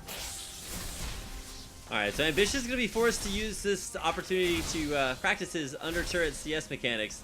Misses a Twin Fangs, is trying to get that damage down. Ambition does have ult up in 2 seconds, that double up! Oh my god. That's kind of close. Sub 40 CS there. Ambition taking the ride on the wild side, but will make it out alive. Yeah, does have teleport too for both players, so they'll be able to get back in lane. Wait, what? That's Catalyst the Protector. At this point in the matchup, that's really I mean, honestly, what else are you going to buy? Catalyst costs 1,200 gold, so he could have actually gone for something along the lines of like a Hex Tech Revolver. Or a Blasting Wand for just some flat AP. Yeah, that Blasting Wand idea is actually not a bad option. Just getting so much AP that if you ever land poison on OQ, he's just dead. Yeah, I mean, we see how much damage he just put into him with a few Twin Fangs and a Noxious Blast. If he had a Blasting Wand on top of that, he actually could have had close to lethal. Well, I would have taken him down quite low, but now as we can see, Ambition just needs 5 more CS, 4 more CS. He's going to be able to get these 2. But Oki's going to be able to fire back and CS underneath of his tower. This will help him get back in a bit. But he might just force some minions, and he does! Oh my god, we were gonna see the two minions, 1 more CS, and he's gonna get it! Wait, did he get that? Yeah, that was the 100 CS advantage, yeah. He cast the Petrifying Gaze to finish off the minions. Let's see if we'll get a replay of that, but yeah, cast Petrifying Gaze just to get the last minions in, hit 108 as OQ is at 98. Wow. Well, I guess it doesn't get much closer than that. Although, to be fair, we did actually have the same situation earlier in our previous best of 3 with Ganked by Mom. So, man, these games have been close today, but that was pretty incredible to watch. So, congratulations. That will be OQ's misfortune failing him not once but twice. Yeah. Interesting champion choices, and now out of the Solo King, but not for long. He does have the opportunity to come back and make it into one of those last few spots. We're going to have the losers play the losers, the winners play the winners, and see which players advance out of this group. Yeah, everything is now on the line for Okio. He's going to have to play his next matchup very carefully. Hopefully this time he'll decide to just take the Caitlyn when it's available, because that might have netted him a bit of an easier time against that Cassiopeia with the increased range. But who knows? It's all in the past now, and it's all about moving forward, so we'll have to see who OQ is going to be playing in that losers bracket. Yeah, and unsure exactly how they're going to do the seeding for the losers bracket. They had it up on stream earlier. Mm-hmm. We'll but it exactly wasn't Korean, so that is true. My Korean somewhat subpar. And just in case. So let me actually make sure that I have the right information.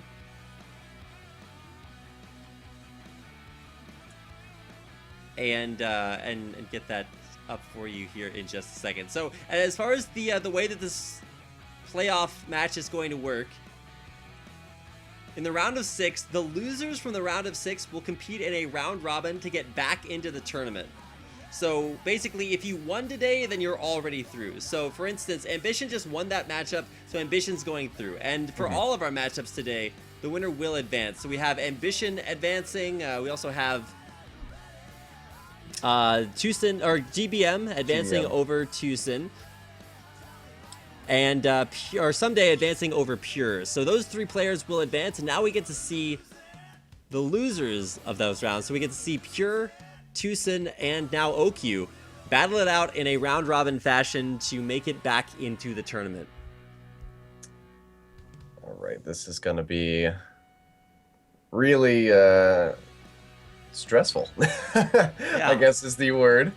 This is where everything is on the line. If these guys want to advance, then they're going to have to make sure that they're winning those games. And of course, it's new opponents, so new picks and bans. Hopefully we'll get more oddball selections coming out. That was our first Cassiopeia that we were able to see in a while. But looks like we have an interview. 네, 안녕하세요.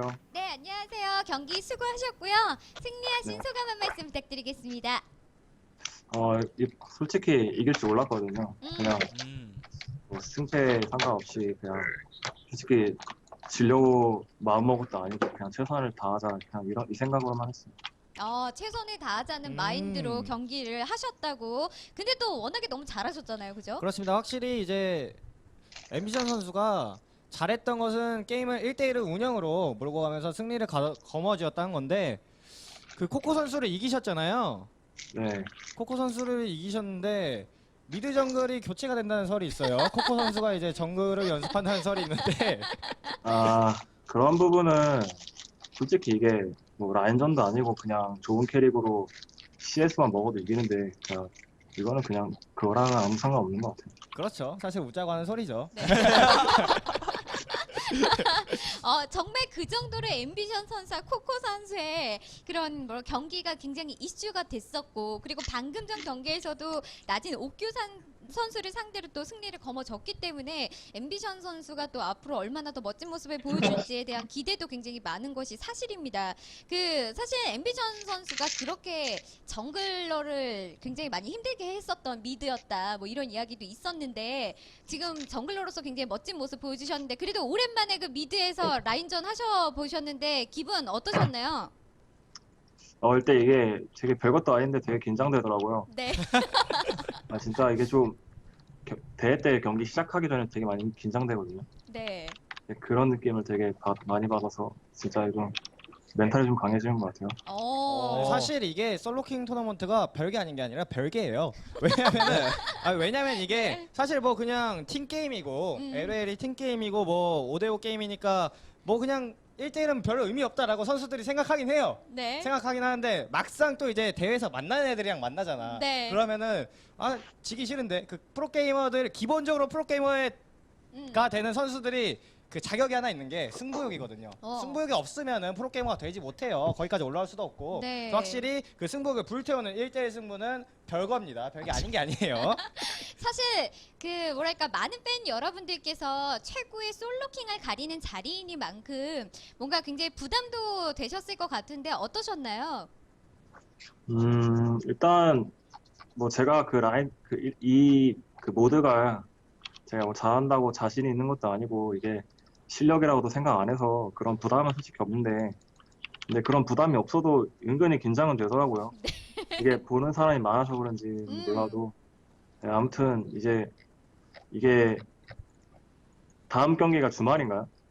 네, 저희 다음 경기가 언제죠? 일요일 날? 네, 주말입니다. 이게 솔직히 그것 때문에 좀 이기고 싶지 않긴 했어요. 솔직히 말해서. 나의 휴일의 네. 시간을 빼앗아가는 네. 솔로킹. 네. 그래서 이게 좀 일정을 좀 평일로 바꿔주시면 좋을 텐데 뭐 일단 일요일에 해야 되는데 일단 그때도 최선은 다 해야죠. 네. 아무래도 뭐랄까 개인적인 스케줄에 아쉬움은 있을지 그렇죠. 몰라도 앰비션 선수의 플레이로 인해서 많은 CJ 엔투스의 팬 여러분들 그리고 앰비션 선수의 팬 여러분들이 굉장히 눈과 마음이 즐거웠습니다. 자, 기대하고 계시는 우리 팬 여러분들께 마지막으로 인사 한 말씀, 각오 한 말씀 부탁드립니다. 일단 이번에 IM이랑 나진전 준비하고 있는데 네. 일단 팬들이 걱정이 많으실 것 같아요. 그런 걱정을 실을 수 있는 그런 경기력 준비해서 좋은 성적 내겠습니다. 네, 감사합니다. 우리 CJ 앰비션 선수였습니다. 고맙습니다. 네, 자 이렇게 해서 인터뷰를 해봤는데 앰비션 선수가 상당히 Alright, that is going to do it for our player interview with Ambition. We're coming back after a short commercial break with the remainder of the tournament. It'll feature a round-robin style elimination match between all three of the players who have lost today. They will play against each other for a chance at the final spot in the round of 4. Semifinals will be coming up on the 8th, so in order to make sure that you don't miss any of the action, make sure to hit that follow button right down below your screen. That'll let you know whenever we go live with more Solo King action, and of course there's also a charity. We're doing the Solo King for a good cause, and we do appreciate your support for the Extra Life charity. They provide support for children's hospitals across the nation, and so we do want to mention that to you. If you can give, we certainly appreciate it if you do. You can find more information about the Extra Life charities right down below the screen. We'll be right back with our first of the elimination matches coming your way, so stick around. Once again, this is the Solo King on Azubu TV.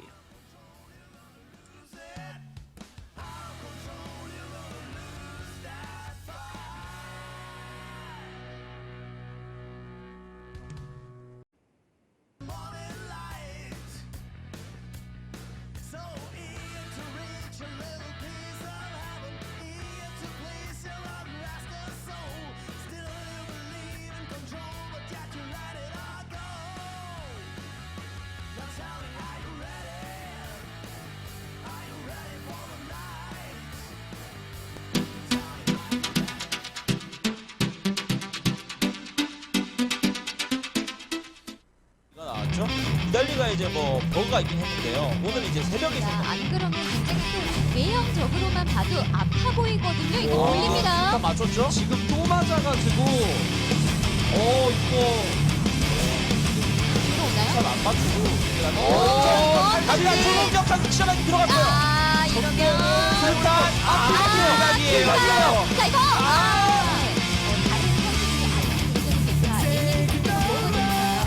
입장 타이밍은 오겠죠. 지금이네요. 입장 타이밍. 오, 하나죠 지금. 자, 이거 아프거든요. 더 하나 차이가 많이 나고 있는데 네. 짧았죠. 여기서 역으로 다르만 들어갈 수 있거든요. 전면 생각해야죠.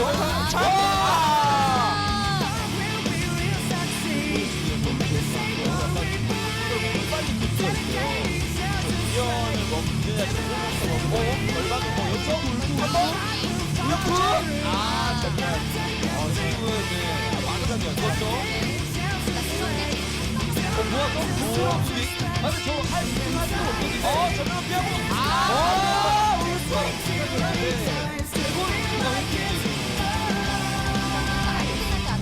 저거 했잖아요. 설마 치포 와 챔피언으로 해서 상대가 되겠습니다.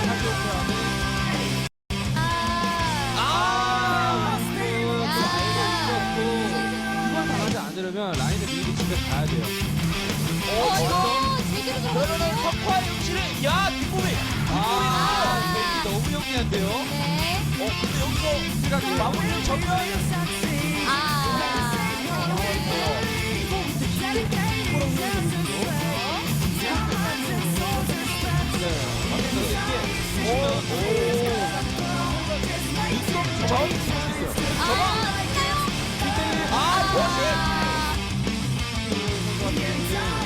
자신이 좋아하는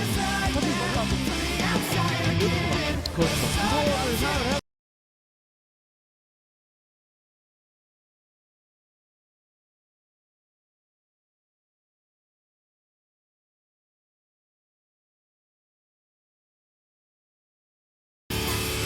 그렇기 때문에 일단은 어느 정도 한번 기창 괜찮아요.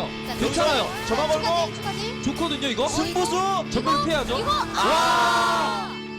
자, 이러면 루시안과 애니의 경기가 펼쳐지죠. 끌어야겠죠. 네. 오, 위험한데요?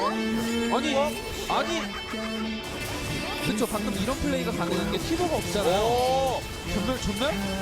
오 이거 최상수 이거 들어갑니까? 마무리 한방 보호막이 되네요. 아니 이거 빼놓은 이제 미니언의 타이죠. 그렇죠. 이제 미니언의 타이죠. 이거 이유는 놀랬죠. 서 있어요.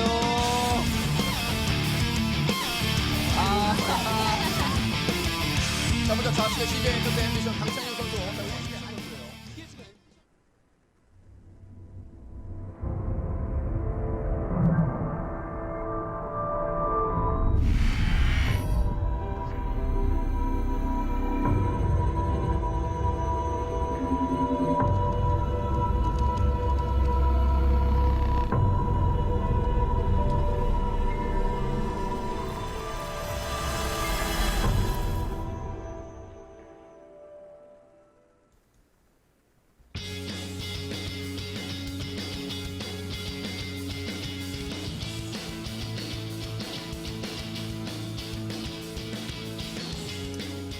Hello, ladies and gentlemen, and welcome back to the Solo King, a Korean 1v1 tournament here on Azubu TV.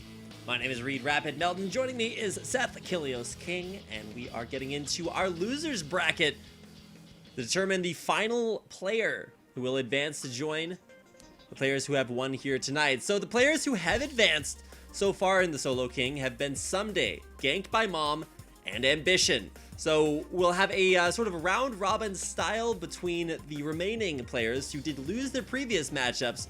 I'll have them coming back on your stream here in just a second. Of course, you got a chance to at least glimpse the champion choices there before we are actually going to get into this game, hopefully here in just a second. So stick around, we'll be right back.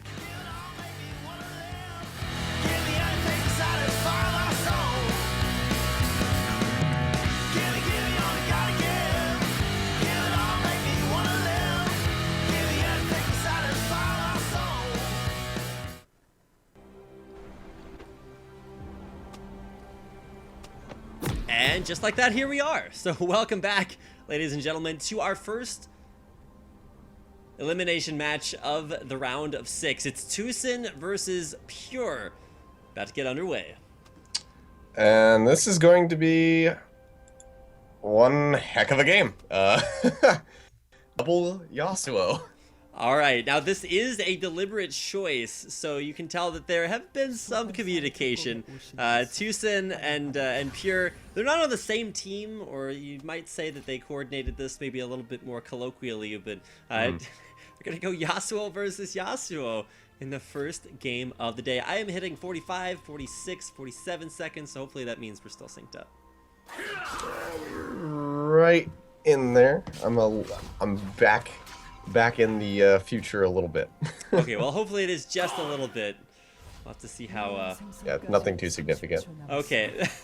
This is so weird. Pure is not respecting this rule. He's like, you get back to your turret and you get back there now. No mercy from Pure. Yeah, just gonna go ahead and just auto attack him a good little bit, work him down, but nothing gonna come of that whatsoever. Just some general attacks, and of course Chuds with his rocket jump, the staple beginning for him. Yeah, you never wonder about what Chuds is gonna start with. So, getting back into an actual 1v1, this is Doran's Blade versus Doran's Blade. Might have thought that we were gonna see a long sword with 3 health potions, but the 2 health potions that you get back are not quite as good as just the straight up combat effectiveness that a Doran's Blade gives you. So both Yasuo's in the mid lane, flash ignite on both sides too. This is kind of a pride match between Pure and Tucon. Who is the better Yasuo? Who is the solo king? Well, we are gonna find out, as we can see in the lane now. And the CSing has begun. Tucon with a massive 3 CS lead. He's got the Tucon CS lead right now. I just mirrored ability usage on both sides. This is gonna be crazy. If they both somehow manage to ult each other at the same time, I'm gonna go bonkers. So we'll see if that is actually even possible. I don't think it is. We might not even get there, as we are trading very aggressively this early on. Ignite already used on the Tucon. Pure, a little bit scared there. Yeah, burning that out as you see both of them just trading back and forth with these knockups. Tucon, though, is just playing a very, very dangerous game as he's taken just so low right now. Oh yeah, Tucon cannot walk back up there. He doesn't have to worry about Ignite, but that's 1 crit and he just straight up dies. Also, unfortunately, we didn't get a chance to see the rune and mastery setup, but one disadvantage that Yasuo players have is that you actually can't run critical strike chance runes. It's one of the rules of the tournament to help prevent the RNG from being too devastating. But oh my god, Tucon! Wow. He has to go back now. That means he's gonna miss out on a cannon minion. And this might just be the disadvantage that loses him this game. Of course, keep in mind, no teleport on either side. Yeah, it's going to be a very long and slow walk back to the lane. As we can see, it looks like Pure going to go ahead and recall as well, though. Double the CS, too. Yeah, 16-8. That is a fantastic start for him. Oh, and Tucon only able to afford... Oh, this is crushing. Only Potions, able to afford that's potions. Yeah. The other thing that's really interesting here is he got a sweeper. Yeah, I'm not sure exactly what the sweeper is for. I think he might have been looking for maybe an extra CS if Pure had put down a ward. That, or he wants to deny vision with it, perhaps? I don't know. How? I mean... You throw it over top of yourself or whatever, and then it like stops the vision. I don't know. Interesting. Ships passing in the night there in mid lane. Both Yasuo just zipping around. Tucon by far doing getting the worst end of these trades. Is down an entire Doran's Blade, which is just crushing in the 1v1 matchup. Yeah, he's at such an advantage right now. You know, full wave coming advantage too. So I mean, Tucon was able to at least clear out that wave of minions. We'll see if he can get through another one and maybe go back to base. But yeah, he is significantly far behind.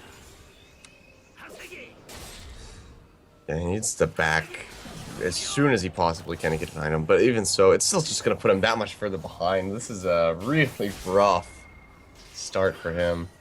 Ooh, misses that Steel Tempest too. That might have given him a slight advantage. Though does get a nice knock up there onto Pure. Pure walking forward. Oh no, he dashed through him and he can't get back away. So this actually should Forces mean a flash. yeah, flash forced out. Yeah, wow, just being absolutely bullied right now, and of course the CS lead just swinging right back to Pure. Of It was course, only Tucson can't walk towards his rear minion line because if he does, Pure's just gonna dash through the minions, get the jump on him, and it's kind of all over from there. No flash for Tucson, but no ignite for Pure for a few more seconds. yeah, a few more seconds might be all that Pure needs, though. Tucson playing a very dangerous game. I thought he was going to commit right there. Not quite. Wind wall will come out and it'll stop that tornado from getting the knock up. Get that damage. But oh, we might have a fight on our hands. Okay, level 5 versus level 5. No level 6s. There is the ignite coming out. Knock up. One more auto attack and Wow. Oh my goodness, he just barely missed it. Tucson somehow makes it out alive. That Steel Tempest range is Oh my notoriously short. Able to walk right out of that barely. One more tick of Ignite as well would have finished him off. That was so close. But that is just, you know, a testament to how hard of a time Tucson is going to keep having in this matchup against Pure, who is just absolutely dominating. As we can see, Tucson now with 3 Doran's Blades, but nearly 20 CS behind. And Pure with the cloth armor. Yeah, thought about buying boots there for a second. Boots wouldn't be a terrible decision because it would allow you to chase your opponent, but you have to go for the combat stats in what is going to be such a clutch, 1v1. You're never going to pick up a kill as a Yasuo just barely. It's always going to be, you guys just run at each other, and kind of the classic samurai duel. It's like both players run at each other, and one of them dies. The other receives an honorable death. And an honorable elimination from the tournament if they lose one more game than this one. Okay, nice wind wall there. Pure will have that spell down, so if Tucson can get up another wind wall or another knock up from the Steel Tempest, we'll be able to go in on this. Level 6 versus level 6, so those ults are going to be very, very crucial. Yeah, now that we hit this point, this could be what Tucson needed to, swing the game back. As far as damage goes, they are pretty much even. That slight level advantage for Pure, but he'll be hitting 7 very soon for Tucson. Needs a turret shot, however, here, and a lot of damage coming out onto him. Yeah, Pure does not have Ignite. Tucson does. So if Tucson can get the knockup, no, there it is. Reggaeton. There we go. Yep, and that is wow. Yeah, just well played by Pure here. Goes to realizes how much of an advantage he has over top of him. Nice knockup. Wind wall doing absolutely nothing for Tucson. Gets thrown down. But yeah, Pure picking up a win. Guess you could say that was Tucson's last breath. Duh. Anyway, that's going to be game number 1 in the books. Game 2 should be coming up here in just a second, but this is elimination match. If you lose this best of 3, you are out of the Solo King. Winner doesn't get a trip to the finals just yet. They will have to face the winner of our second best of 3 series that'll be coming up a little bit later on. So still a chance to advance, but this is a round robin matchup, so you'll get a chance to play every single possible combination of these last 3 players, and the one that comes up with the better record will advance to play in I think is Sunday's match. It's on the 15th. Sunday. Or no, it's on the 8th. 8th. I was like, wait a second, going a little bit too far in my week. Yeah, it's on the 8th. So we'll have Sunday, Ganked by Mom, Ambition, and the winner of this final best of 3, or not final best of 3, final round robin, final 3 best of 3s. There you go. Yeah, I'm hoping that we're gonna keep seeing the interesting matchups like this. The double Yasuo is always really fun because it's such a mechanical matchup. Double Lee Sin would also be excellent. I wouldn't mind another dodgeball match either. But anything but double ADC, God. Yeah, double ADC can be a little bit rough, especially when it's like that blind pick third game mirror match, Caitlyn versus Caitlyn. We've had one of those already, and it was one of the longest games of this entire tournament. So, yeah, double ADC can be a marathon match, but when it comes down to it, Yasuo 1v1s, they're pretty exciting too. Yeah. Much less of a tennis match like double ADCs are. So here we go, game number 2 underway, and Okay, We'll have to see where Tucson wants to go. That's not gonna make it through. So far with the hovers, we might be having a double ADC. You know what? I did not realize these are actually best of ones. That was. Oh, you're right. That was. Oh yeah, OQ's moved in now.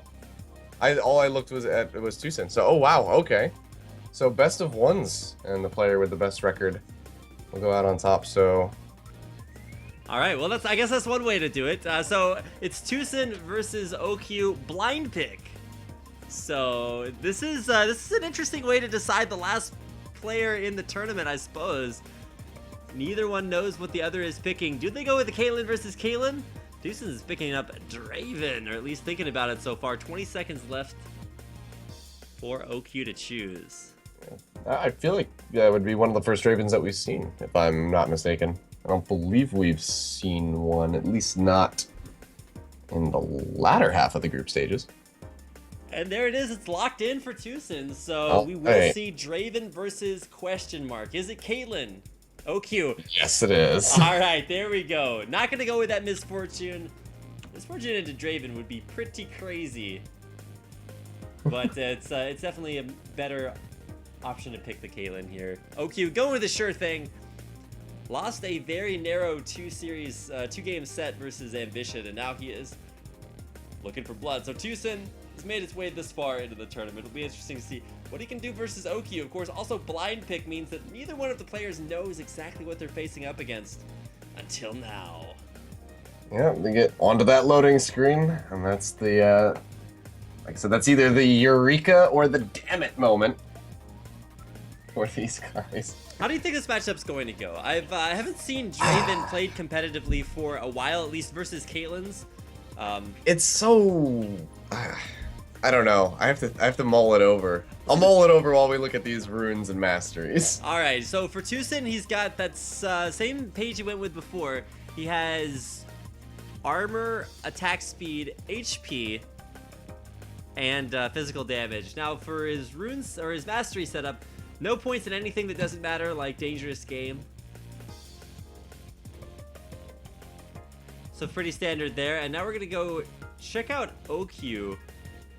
4.5%, and I can only imagine that that's lifesteal, but it's not. Okay, so it's not lifesteal. That's attack speed because he only has one of those, or a couple of those, one of those quintessences. A lot of damage in there instead. No points in utility for mana regeneration. Nope, it is just the 2190. Same exact setup that we saw on our other rune page. 3 points in Warlord as well. Yeah, so yet again, opting to go for the 3 points. Which is a little bit more unique from what we see, but if it works, it works. So we will have to see if it works. As we get ready to move into this next one, but I've been thinking about it, and I'm indifferent. You're indifferent. It's like you said, this is a matchup that we really don't see too often. I feel like as long as Draven can manage the axe catching, as long as he can consistently be getting his axes, he should be okay. But the problem with that is if he's constantly going for axe catches, that's going to give a very clear target for harass, because you'll know, as the enemy, you know where the axes are going to land, so you can direct your abilities at those.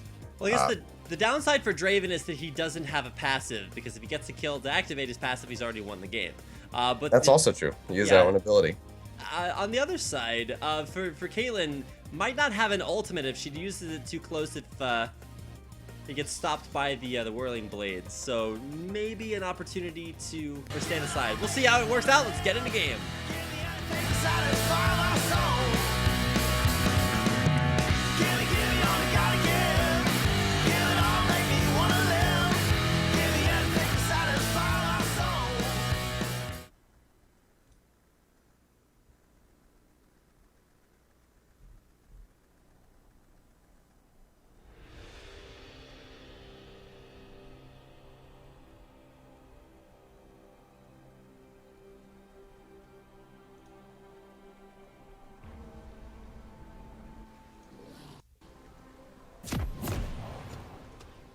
And welcome back, ladies and gentlemen, to the Solo King, where we are in our best of one blind pick elimination matches to determine our final player that'll make it to join the likes of Ambition, Someday, and Ganked by Mom in our grand finals that'll be happening on the 8th.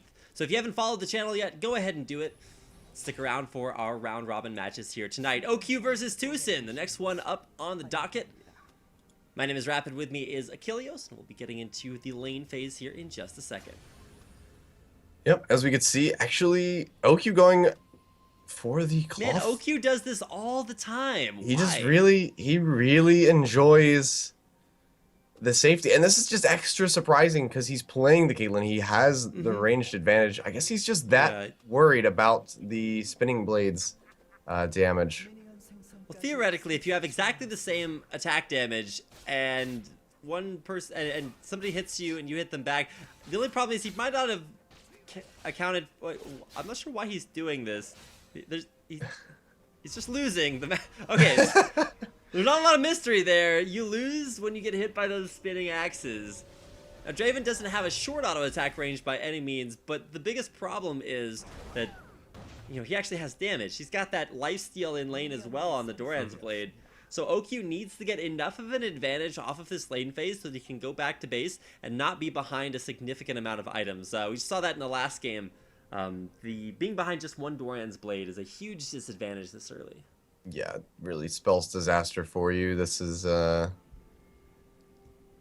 type of game where you need to be even or above. Anything other than that, and you're likely going to lose. We'll have to see if OQ is able to utilize Caitlyn to the best of her abilities and get some harass in on Tucson. So far, they're mostly just opting to go ahead and CS. Piltover Peacemaker does come across.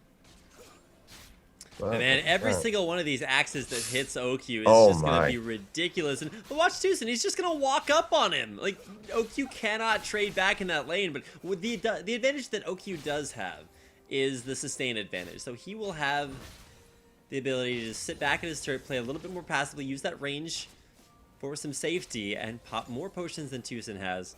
Of course, only came to lane with one.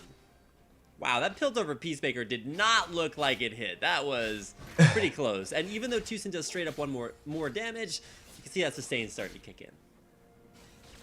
Yeah, it's turning it back on its head, chugging those potions as much as possible. Actually, ooh, a good amount of damage coming out here. Oh man, if that was a headshot, OQ would have flashed in on that. And it is teleport flash the summoner spell choices for both AD carries. Yeah, probably for the best. It's the staple for your summoner spells. Definitely the safest that you can go. Of course, we have seen barrier taken against the Caitlyn, but they were going into this blind, so he didn't necessarily know that it was going to be against Caitlyn.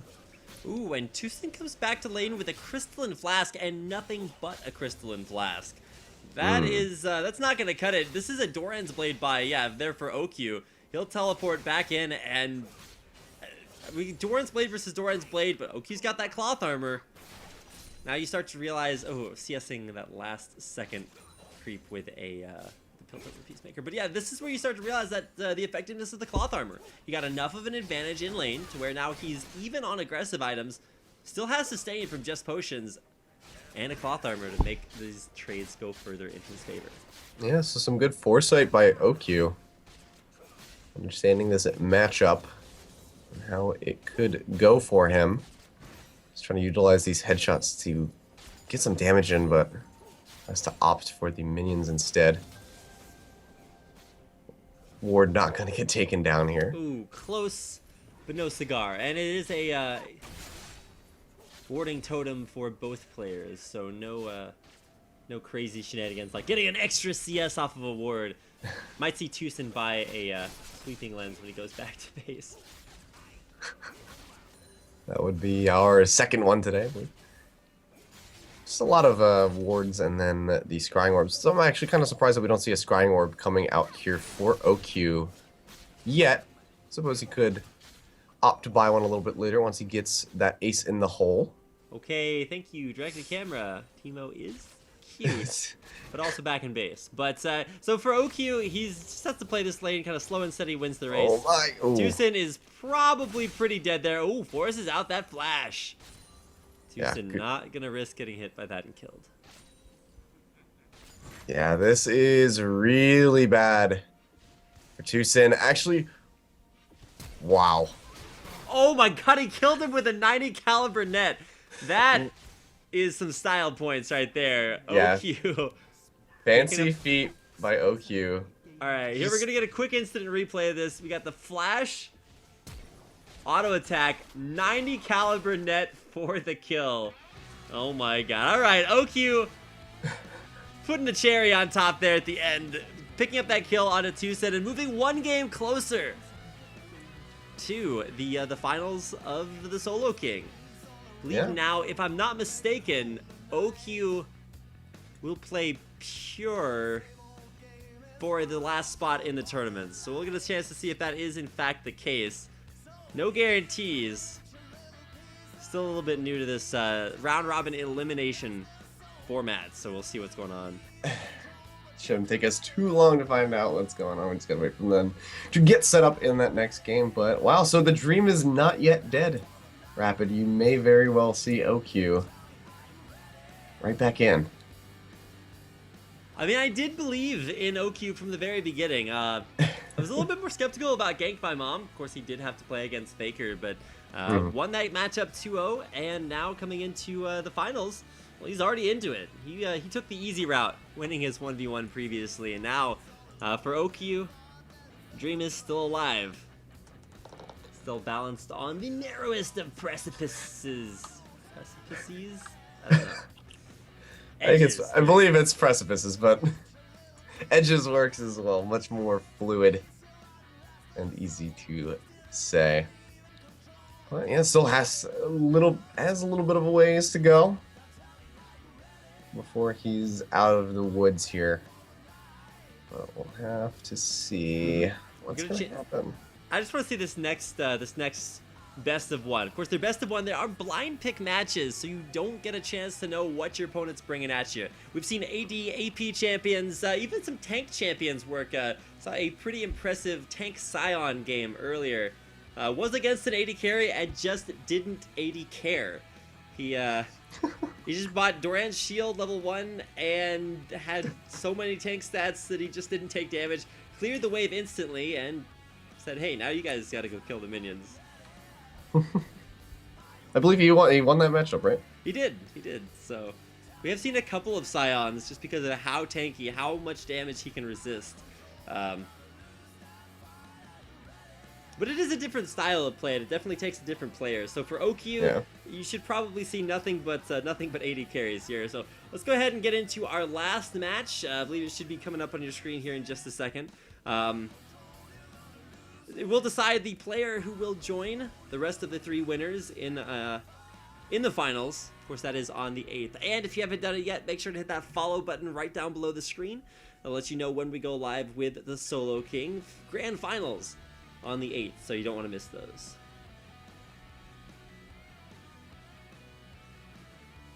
Also do want to give a quick plug to our the charity that the Solo King is supporting. You can scroll right down below the screen and see it is Extra Life. They provide support for children's hospitals across the nation, so make sure to go ahead, click on that, and it'll take you to some more information about that, as well as the donation link, which is how you can show your support for that. We definitely appreciate that.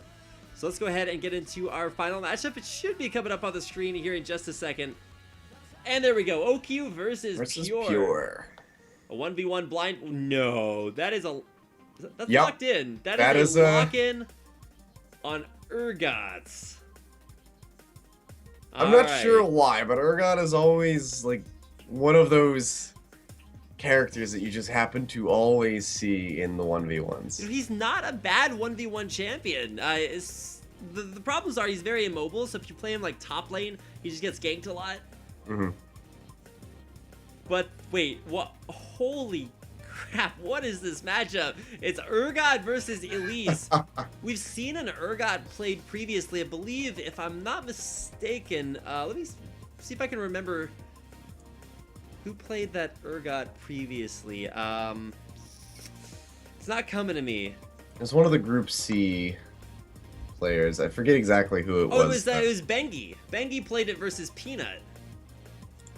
And I wound up winning that matchup 2-0. So we've already seen one Urgot. Have to see if we can see what Elise does. 0 Elise games so far, and I'm not sure exactly why you'd pick Elise. She does have some sustain off of Skittering Frenzy, but as a melee champion in Spider form, I wouldn't expect to see her be in that form all that often. Also, landing cocoons in a lane phase matchup is still going to be kind of difficult to do. Yeah, this is a really interesting pick, and probably the most interesting one that we're seeing today. The Elise pickup. One trick that you could do if your opponent is behind his turret, you could go for the turret dive, get off your damage, and then repel off to the Wraith camp to get out of turret range. That's a good point. That would be a very flashy play to make. A good way to... So let's check this out. For OQ, he's gone ahead and picked up runes I can't understand. I saw some armor, attack damage, and other. So, interesting to see what he's got here. Maybe some mana regen mixed in there.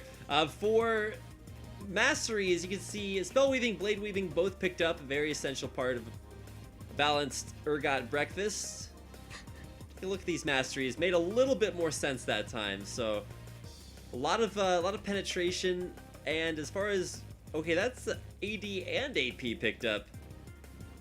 This is first hybrid Elise I have ever seen. Yeah, I guess he's trying to balance the damage between... Well, even then, it doesn't really make too much sense. Because they try to balance the damage between the melee attacks with the spiders and just the damage in spider form, and then your other abilities. But all of the abilities scale off of magic damage. Yeah, they scale off AP, so you'd expect the AD just to either make lasting a little bit easier, or to trade in human form auto attacks as well.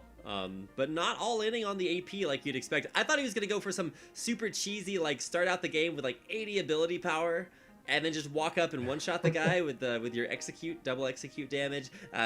Not something quite that crazy, but it is going to be an interesting matchup, and our last matchup of the night. It'll be Pure versus OQ to determine the last player make it to the Solo King Grand Finals. Looks like we'll be seeing that matchup start here in not too long. So make sure to stick around. This will be the last match of the night. So if you made it this far, then thank you for joining us. Let's go ahead and get into game.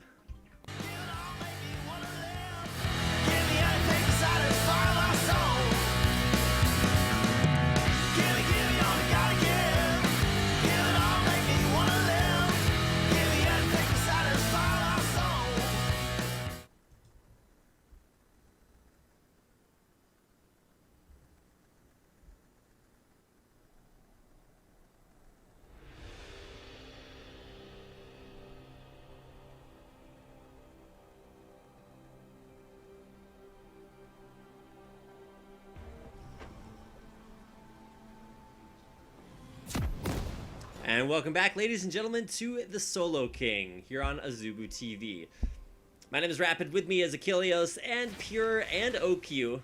Of course, we don't get to advance on to the grand finals. We're going to leave that up to them. Yeah, this is the match that is potentially deciding it all for these guys. You know, figures out if they're going to move forward or not. Of course, we have two interesting choices of champions coming up this time. Our first Elise that we're seeing in this tournament, and our second or third Urgot, maybe? I forget exactly how many we've seen so far, but it's not too many. There's few and far between. And you know what's going to decide this matchup, Achilleos? The number of legs. So OQ was like, all right, legs win it, so he's never skipped a leg day in his life, and he has got 4 of them. So 4 legs versus 2, that's going to win. Unless Pure transforms into spider form, then he's got 8 versus 4, double the number of legs, and of course that would then win the matchup, of course. So we'll have to see how that works out. Spider versus spider crab thing. Crab, yeah, crab got. Yeah. Unfortunately, we don't have the crab got skin. Oh well, unfortunate indeed. So no crab got skinned, but we do have a victorious Elise. Not quite victorious yet. Well, Wait, that was the I think that's victorious Elise. If Yes, I'm not it is. mistaken. Okay, not up on my Elise skins. Elise somewhat out of the. How League of dare Legends you. meta. She came back for a little bit while Sustain was so essential in the jungle. You used to see a lot of Elise being played, but has taken a trip on the retirement bench. So let's go ahead and see how this works out. First Asset Hunter of the game does land. Yeah, trading back some auto attacks, goes into spider form, leaps forward. Oh, and Gets- those spiderlings actually dealing a decent amount of damage to OQ. Yeah, I guess that would be the AD, the hybrid build coming in here.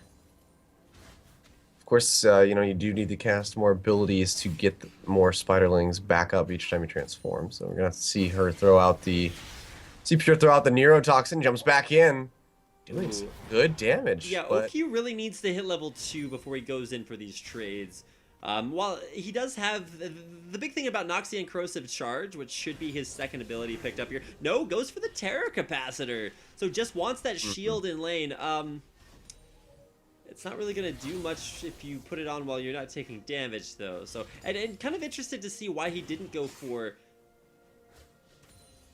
the ability to have his missiles lock on. Like, that's one of the big reasons that you pick Urgot, is so that you can hit the other guy while he can't hit you. It's rocket science. yeah, it's, I guess, a bit of a, I'm trying to think of the correct word here, but a misworry for OQ. He was more worried about mitigating the damage that he was taking rather than getting the damage that he needed to fend Pure off. So I guess it works out for him either way. He doesn't take too much more damage. He does have that level 3. Doesn't get the lock on, but there's level 3 as well for Pure. And I guess one option, taking that shield, the Terror Capacitor, does give him is it means that he's going to win a 1v1 trade no matter what. The all-in is made even less effective, and oh, there it is. Ooh, Noxie and Corrosive Charge down on Pure behind the turret. Does mean that OQ can't walk near the turret because you take turret aggro from it. Yep, like he just did. Yeah, so doesn't want to have that happen, but ooh, rough job CSing at turret. Now OQ up double Pure CS, and this is the last game that matters. You win this matchup, you make it to the grand finals. Ooh, Repel trying to get in onto there just to avoid that Acid Hunter damage. Yeah, throws a cocoon, doesn't land. Would have been, well, probably wouldn't have been able to make too much of a play off of it at this point. Pure is just very low, no potions whatsoever. Completely burned out of those, and we might have to see him back soon, but he doesn't have teleport. He has actually Flash Ignite. I don't know if we touched on that earlier, but really, you know, running for the all-in, but he's just really not able to find it at this point. Cocoon lands, but yeah, nothing coming of that Acid Hunters. Those lock on, just see what Pure shredding. is fighting for here is more than just winning this 1v1 and being the solo king. Maybe there's like a deal that he gets Kane's spot on the roster. Whoa, flashes that Noxie and Corrosive Charge. He's gonna have to take an early trip back to base. Keep in mind it is Flash Ignite for Pure, so no teleport. He's gonna have to walk his way very, very slowly back to lane. Yeah, there's really nothing for him to be able to speed up his return. Nothing that he can leap to. So you can see OQ does go back as well, comes in, teleports back, double Doran's Blade now. There's just one Doran's Ring pickup for Pure. A couple potions will help him sustain a bit more, but he's going to be taking that much more damage from OQ's Urgot now. This could, unless we get some flashy plays coming in from Pure, this could already be in the bag for OQ. He's looking quite good right now. Yeah, it's double Doran's items for both players, but by far the more solidified stance in the mid lane there for OQ. Not only does he have Terror Capacitor, he's got Barrier as his last remaining summoner spell. Yeah. And That's, with that much safety, there's really no way Pure is ever going to get a lot of value off of these double execute damage from Toxic Venom and or Toxic bites. Neurotoxin. Neurotoxin. And Venomous Bite.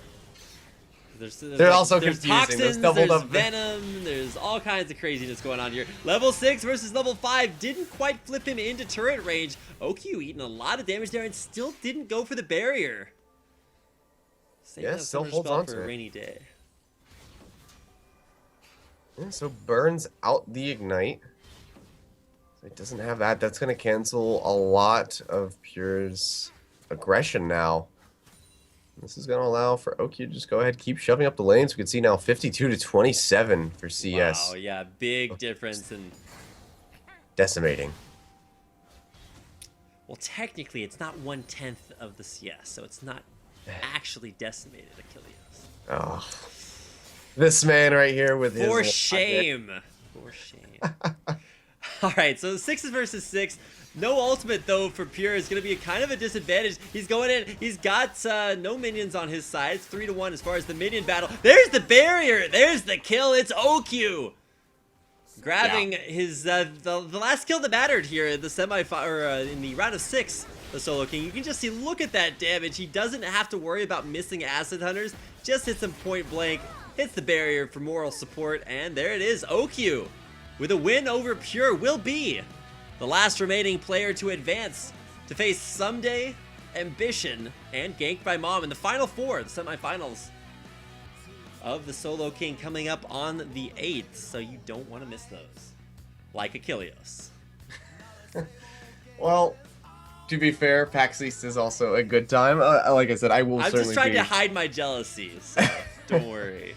It's all right. I have my passes sitting right here on my desk. Oh They look my so gosh. they look so pretty. Now, but I will certainly be tuning in and watching from Boston.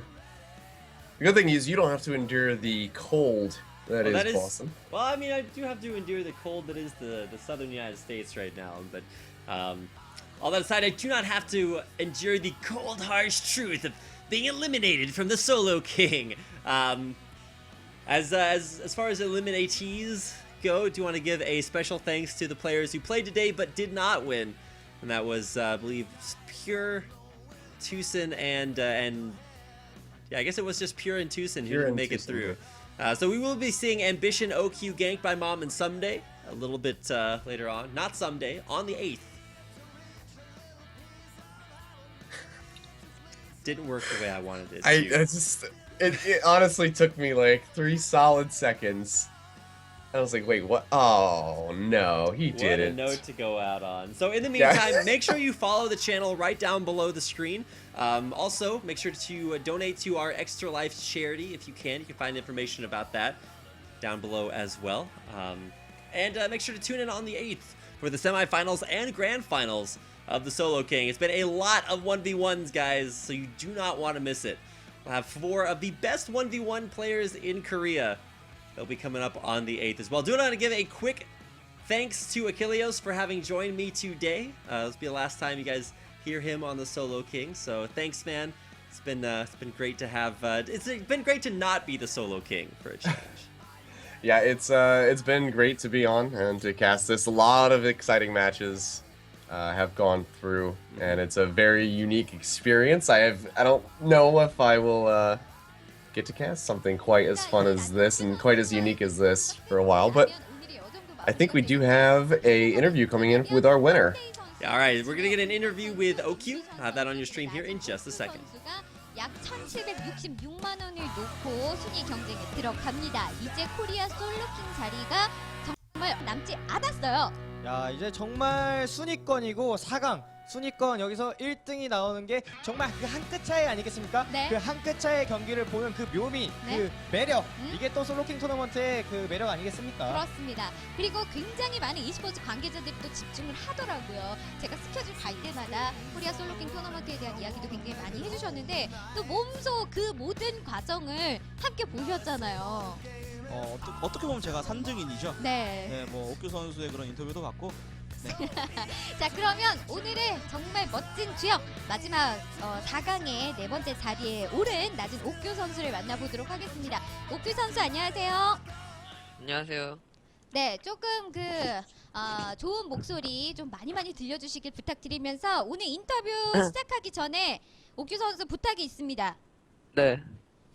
인터뷰 중에 네 아니오는 절대로 하지 않기로 약속해 주시고 인터뷰 진행하겠습니다. 고민한다. 네, 알겠습니다. 네, 알겠습니다. 자, 일단 많은 팬 여러분들께서 낮은 옥규 선수와의 인터뷰 그리고 옥규 선수의 그 승전보를 기대하셨는데요. 일단 지금 기분 어떠신지 궁금합니다.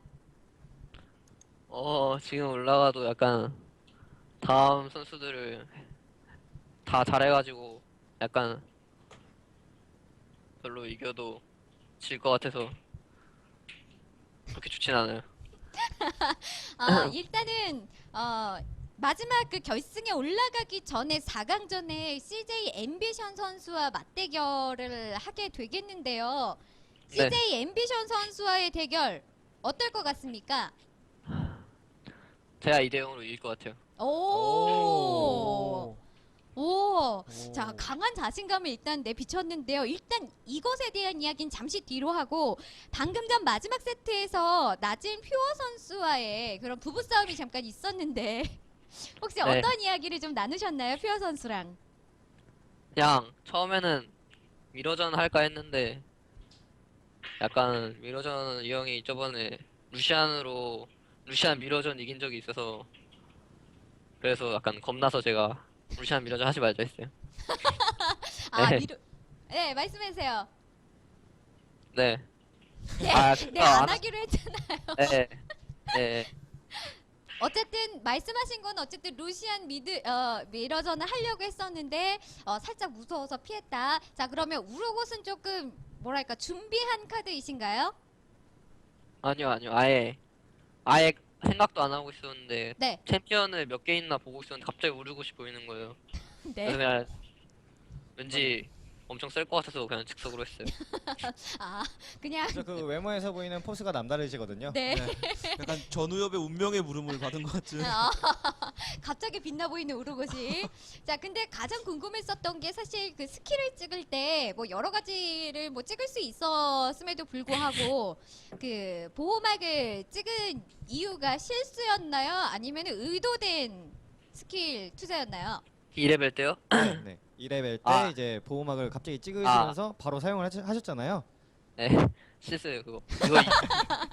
자, 그러나 실수는 했으나 어쨌든 퓨어 선수를 상대로 이겼는데 퓨어 선수한테 좀 한 말씀 해주신다면요. 진선이 형이랑 그래도 이왕 올라간 거 같이 한번 올라가 보고 싶었는데 이렇게 돼서 제가 올라가서 그냥 제가 그나마 같이 우승해서 맛있는 거 사줘야죠. 뭘 사주실 예정이신가요? 우승을 만약에 하게 된다면. 네. 우승하면은 소고기 사야죠 팀원들한테. 와. 이거 뭐 복한교 해설이 말씀하시던 거랑 완전 다른데요? 이거 아까 전에 치킨 얘기하던 저희가 갑자기 소인배가 되는. 근데 네, 그럴 네. 수 있죠. 네. 사람마다 그럴 다른 수 있어요. 거니까요. 사람마다 네. 기준은 다르니까. 그 나지는 인원수가 굉장히 많은 걸로 기억을 하거든요. 네, 인원수가 그렇죠. 굉장히 많으니까. 이번에 네. 신예들이 좀 네, 들어오면서. 그렇죠. 거기서 이제 소고기로 전원이 배부르게 먹으려면은 네. 얼마나 나올지 기대를 한번 해보겠습니다. 네, 그렇습니다. 한 그 8등분에 한 토막은 다 잘 나가지 않을까 예상을 좀 해보는데요. 어쨌든 우리 낮은 옥규 선수를 응원하는 팬들이 지금 이 늦은 시간까지 함께하고 계십니다. 앞으로의 각오 한 말씀 그리고 팬들께 한 말씀 부탁드리겠습니다. 오늘 앰비션 선수랑 해서 원딜 1대1에서 졌는데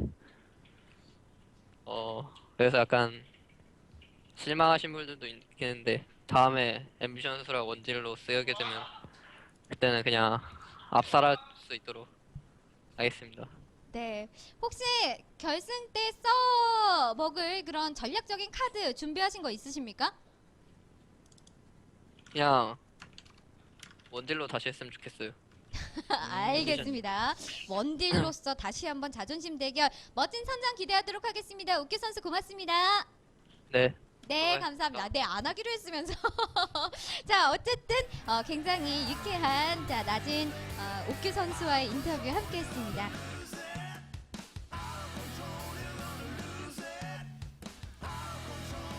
And that will do it for our player interview with OQ. And also for today's matches. So I do want to thank everybody for coming out and tuning into the Solo King round of 6. We're having the round of 4 semifinal matchup and the grand finals on the 8th, so you don't want to miss that. That's going to do it for us today. We've seen our final brackets up there, but I do want to thank once again Achilleos for joining me. Do you have any final words before we close out today's games? Just congratulations to the winners. Sorry to the losers. Thank everybody. I thank everyone for watching and tuning in with us. I'm sure that the grand finals are going to be a hell of a time. I am a little bit envious of Rapid, since I will not be around for that. But thanks also to Azubu for having me on for this. It's been a pleasure, and I look forward to the future and what other exciting tournaments might come forth from Korea. Looking forward to it too, and of course, do want to give a quick honorable mention to Reapered, who was manning the casting desk today.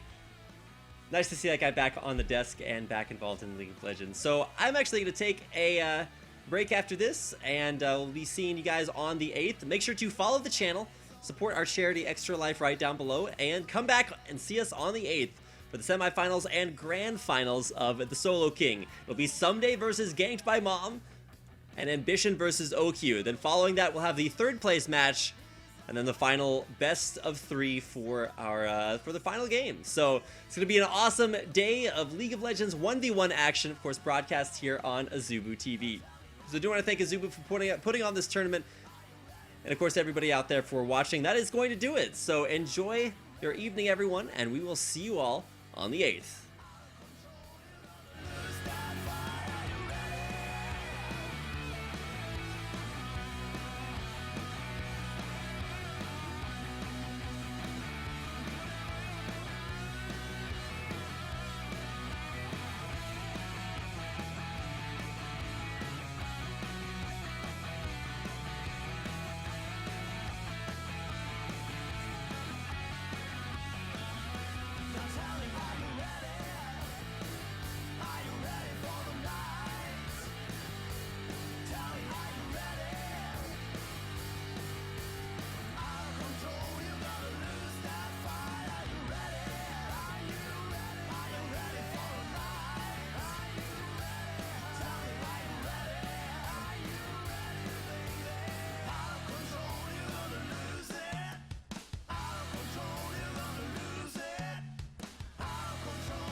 네.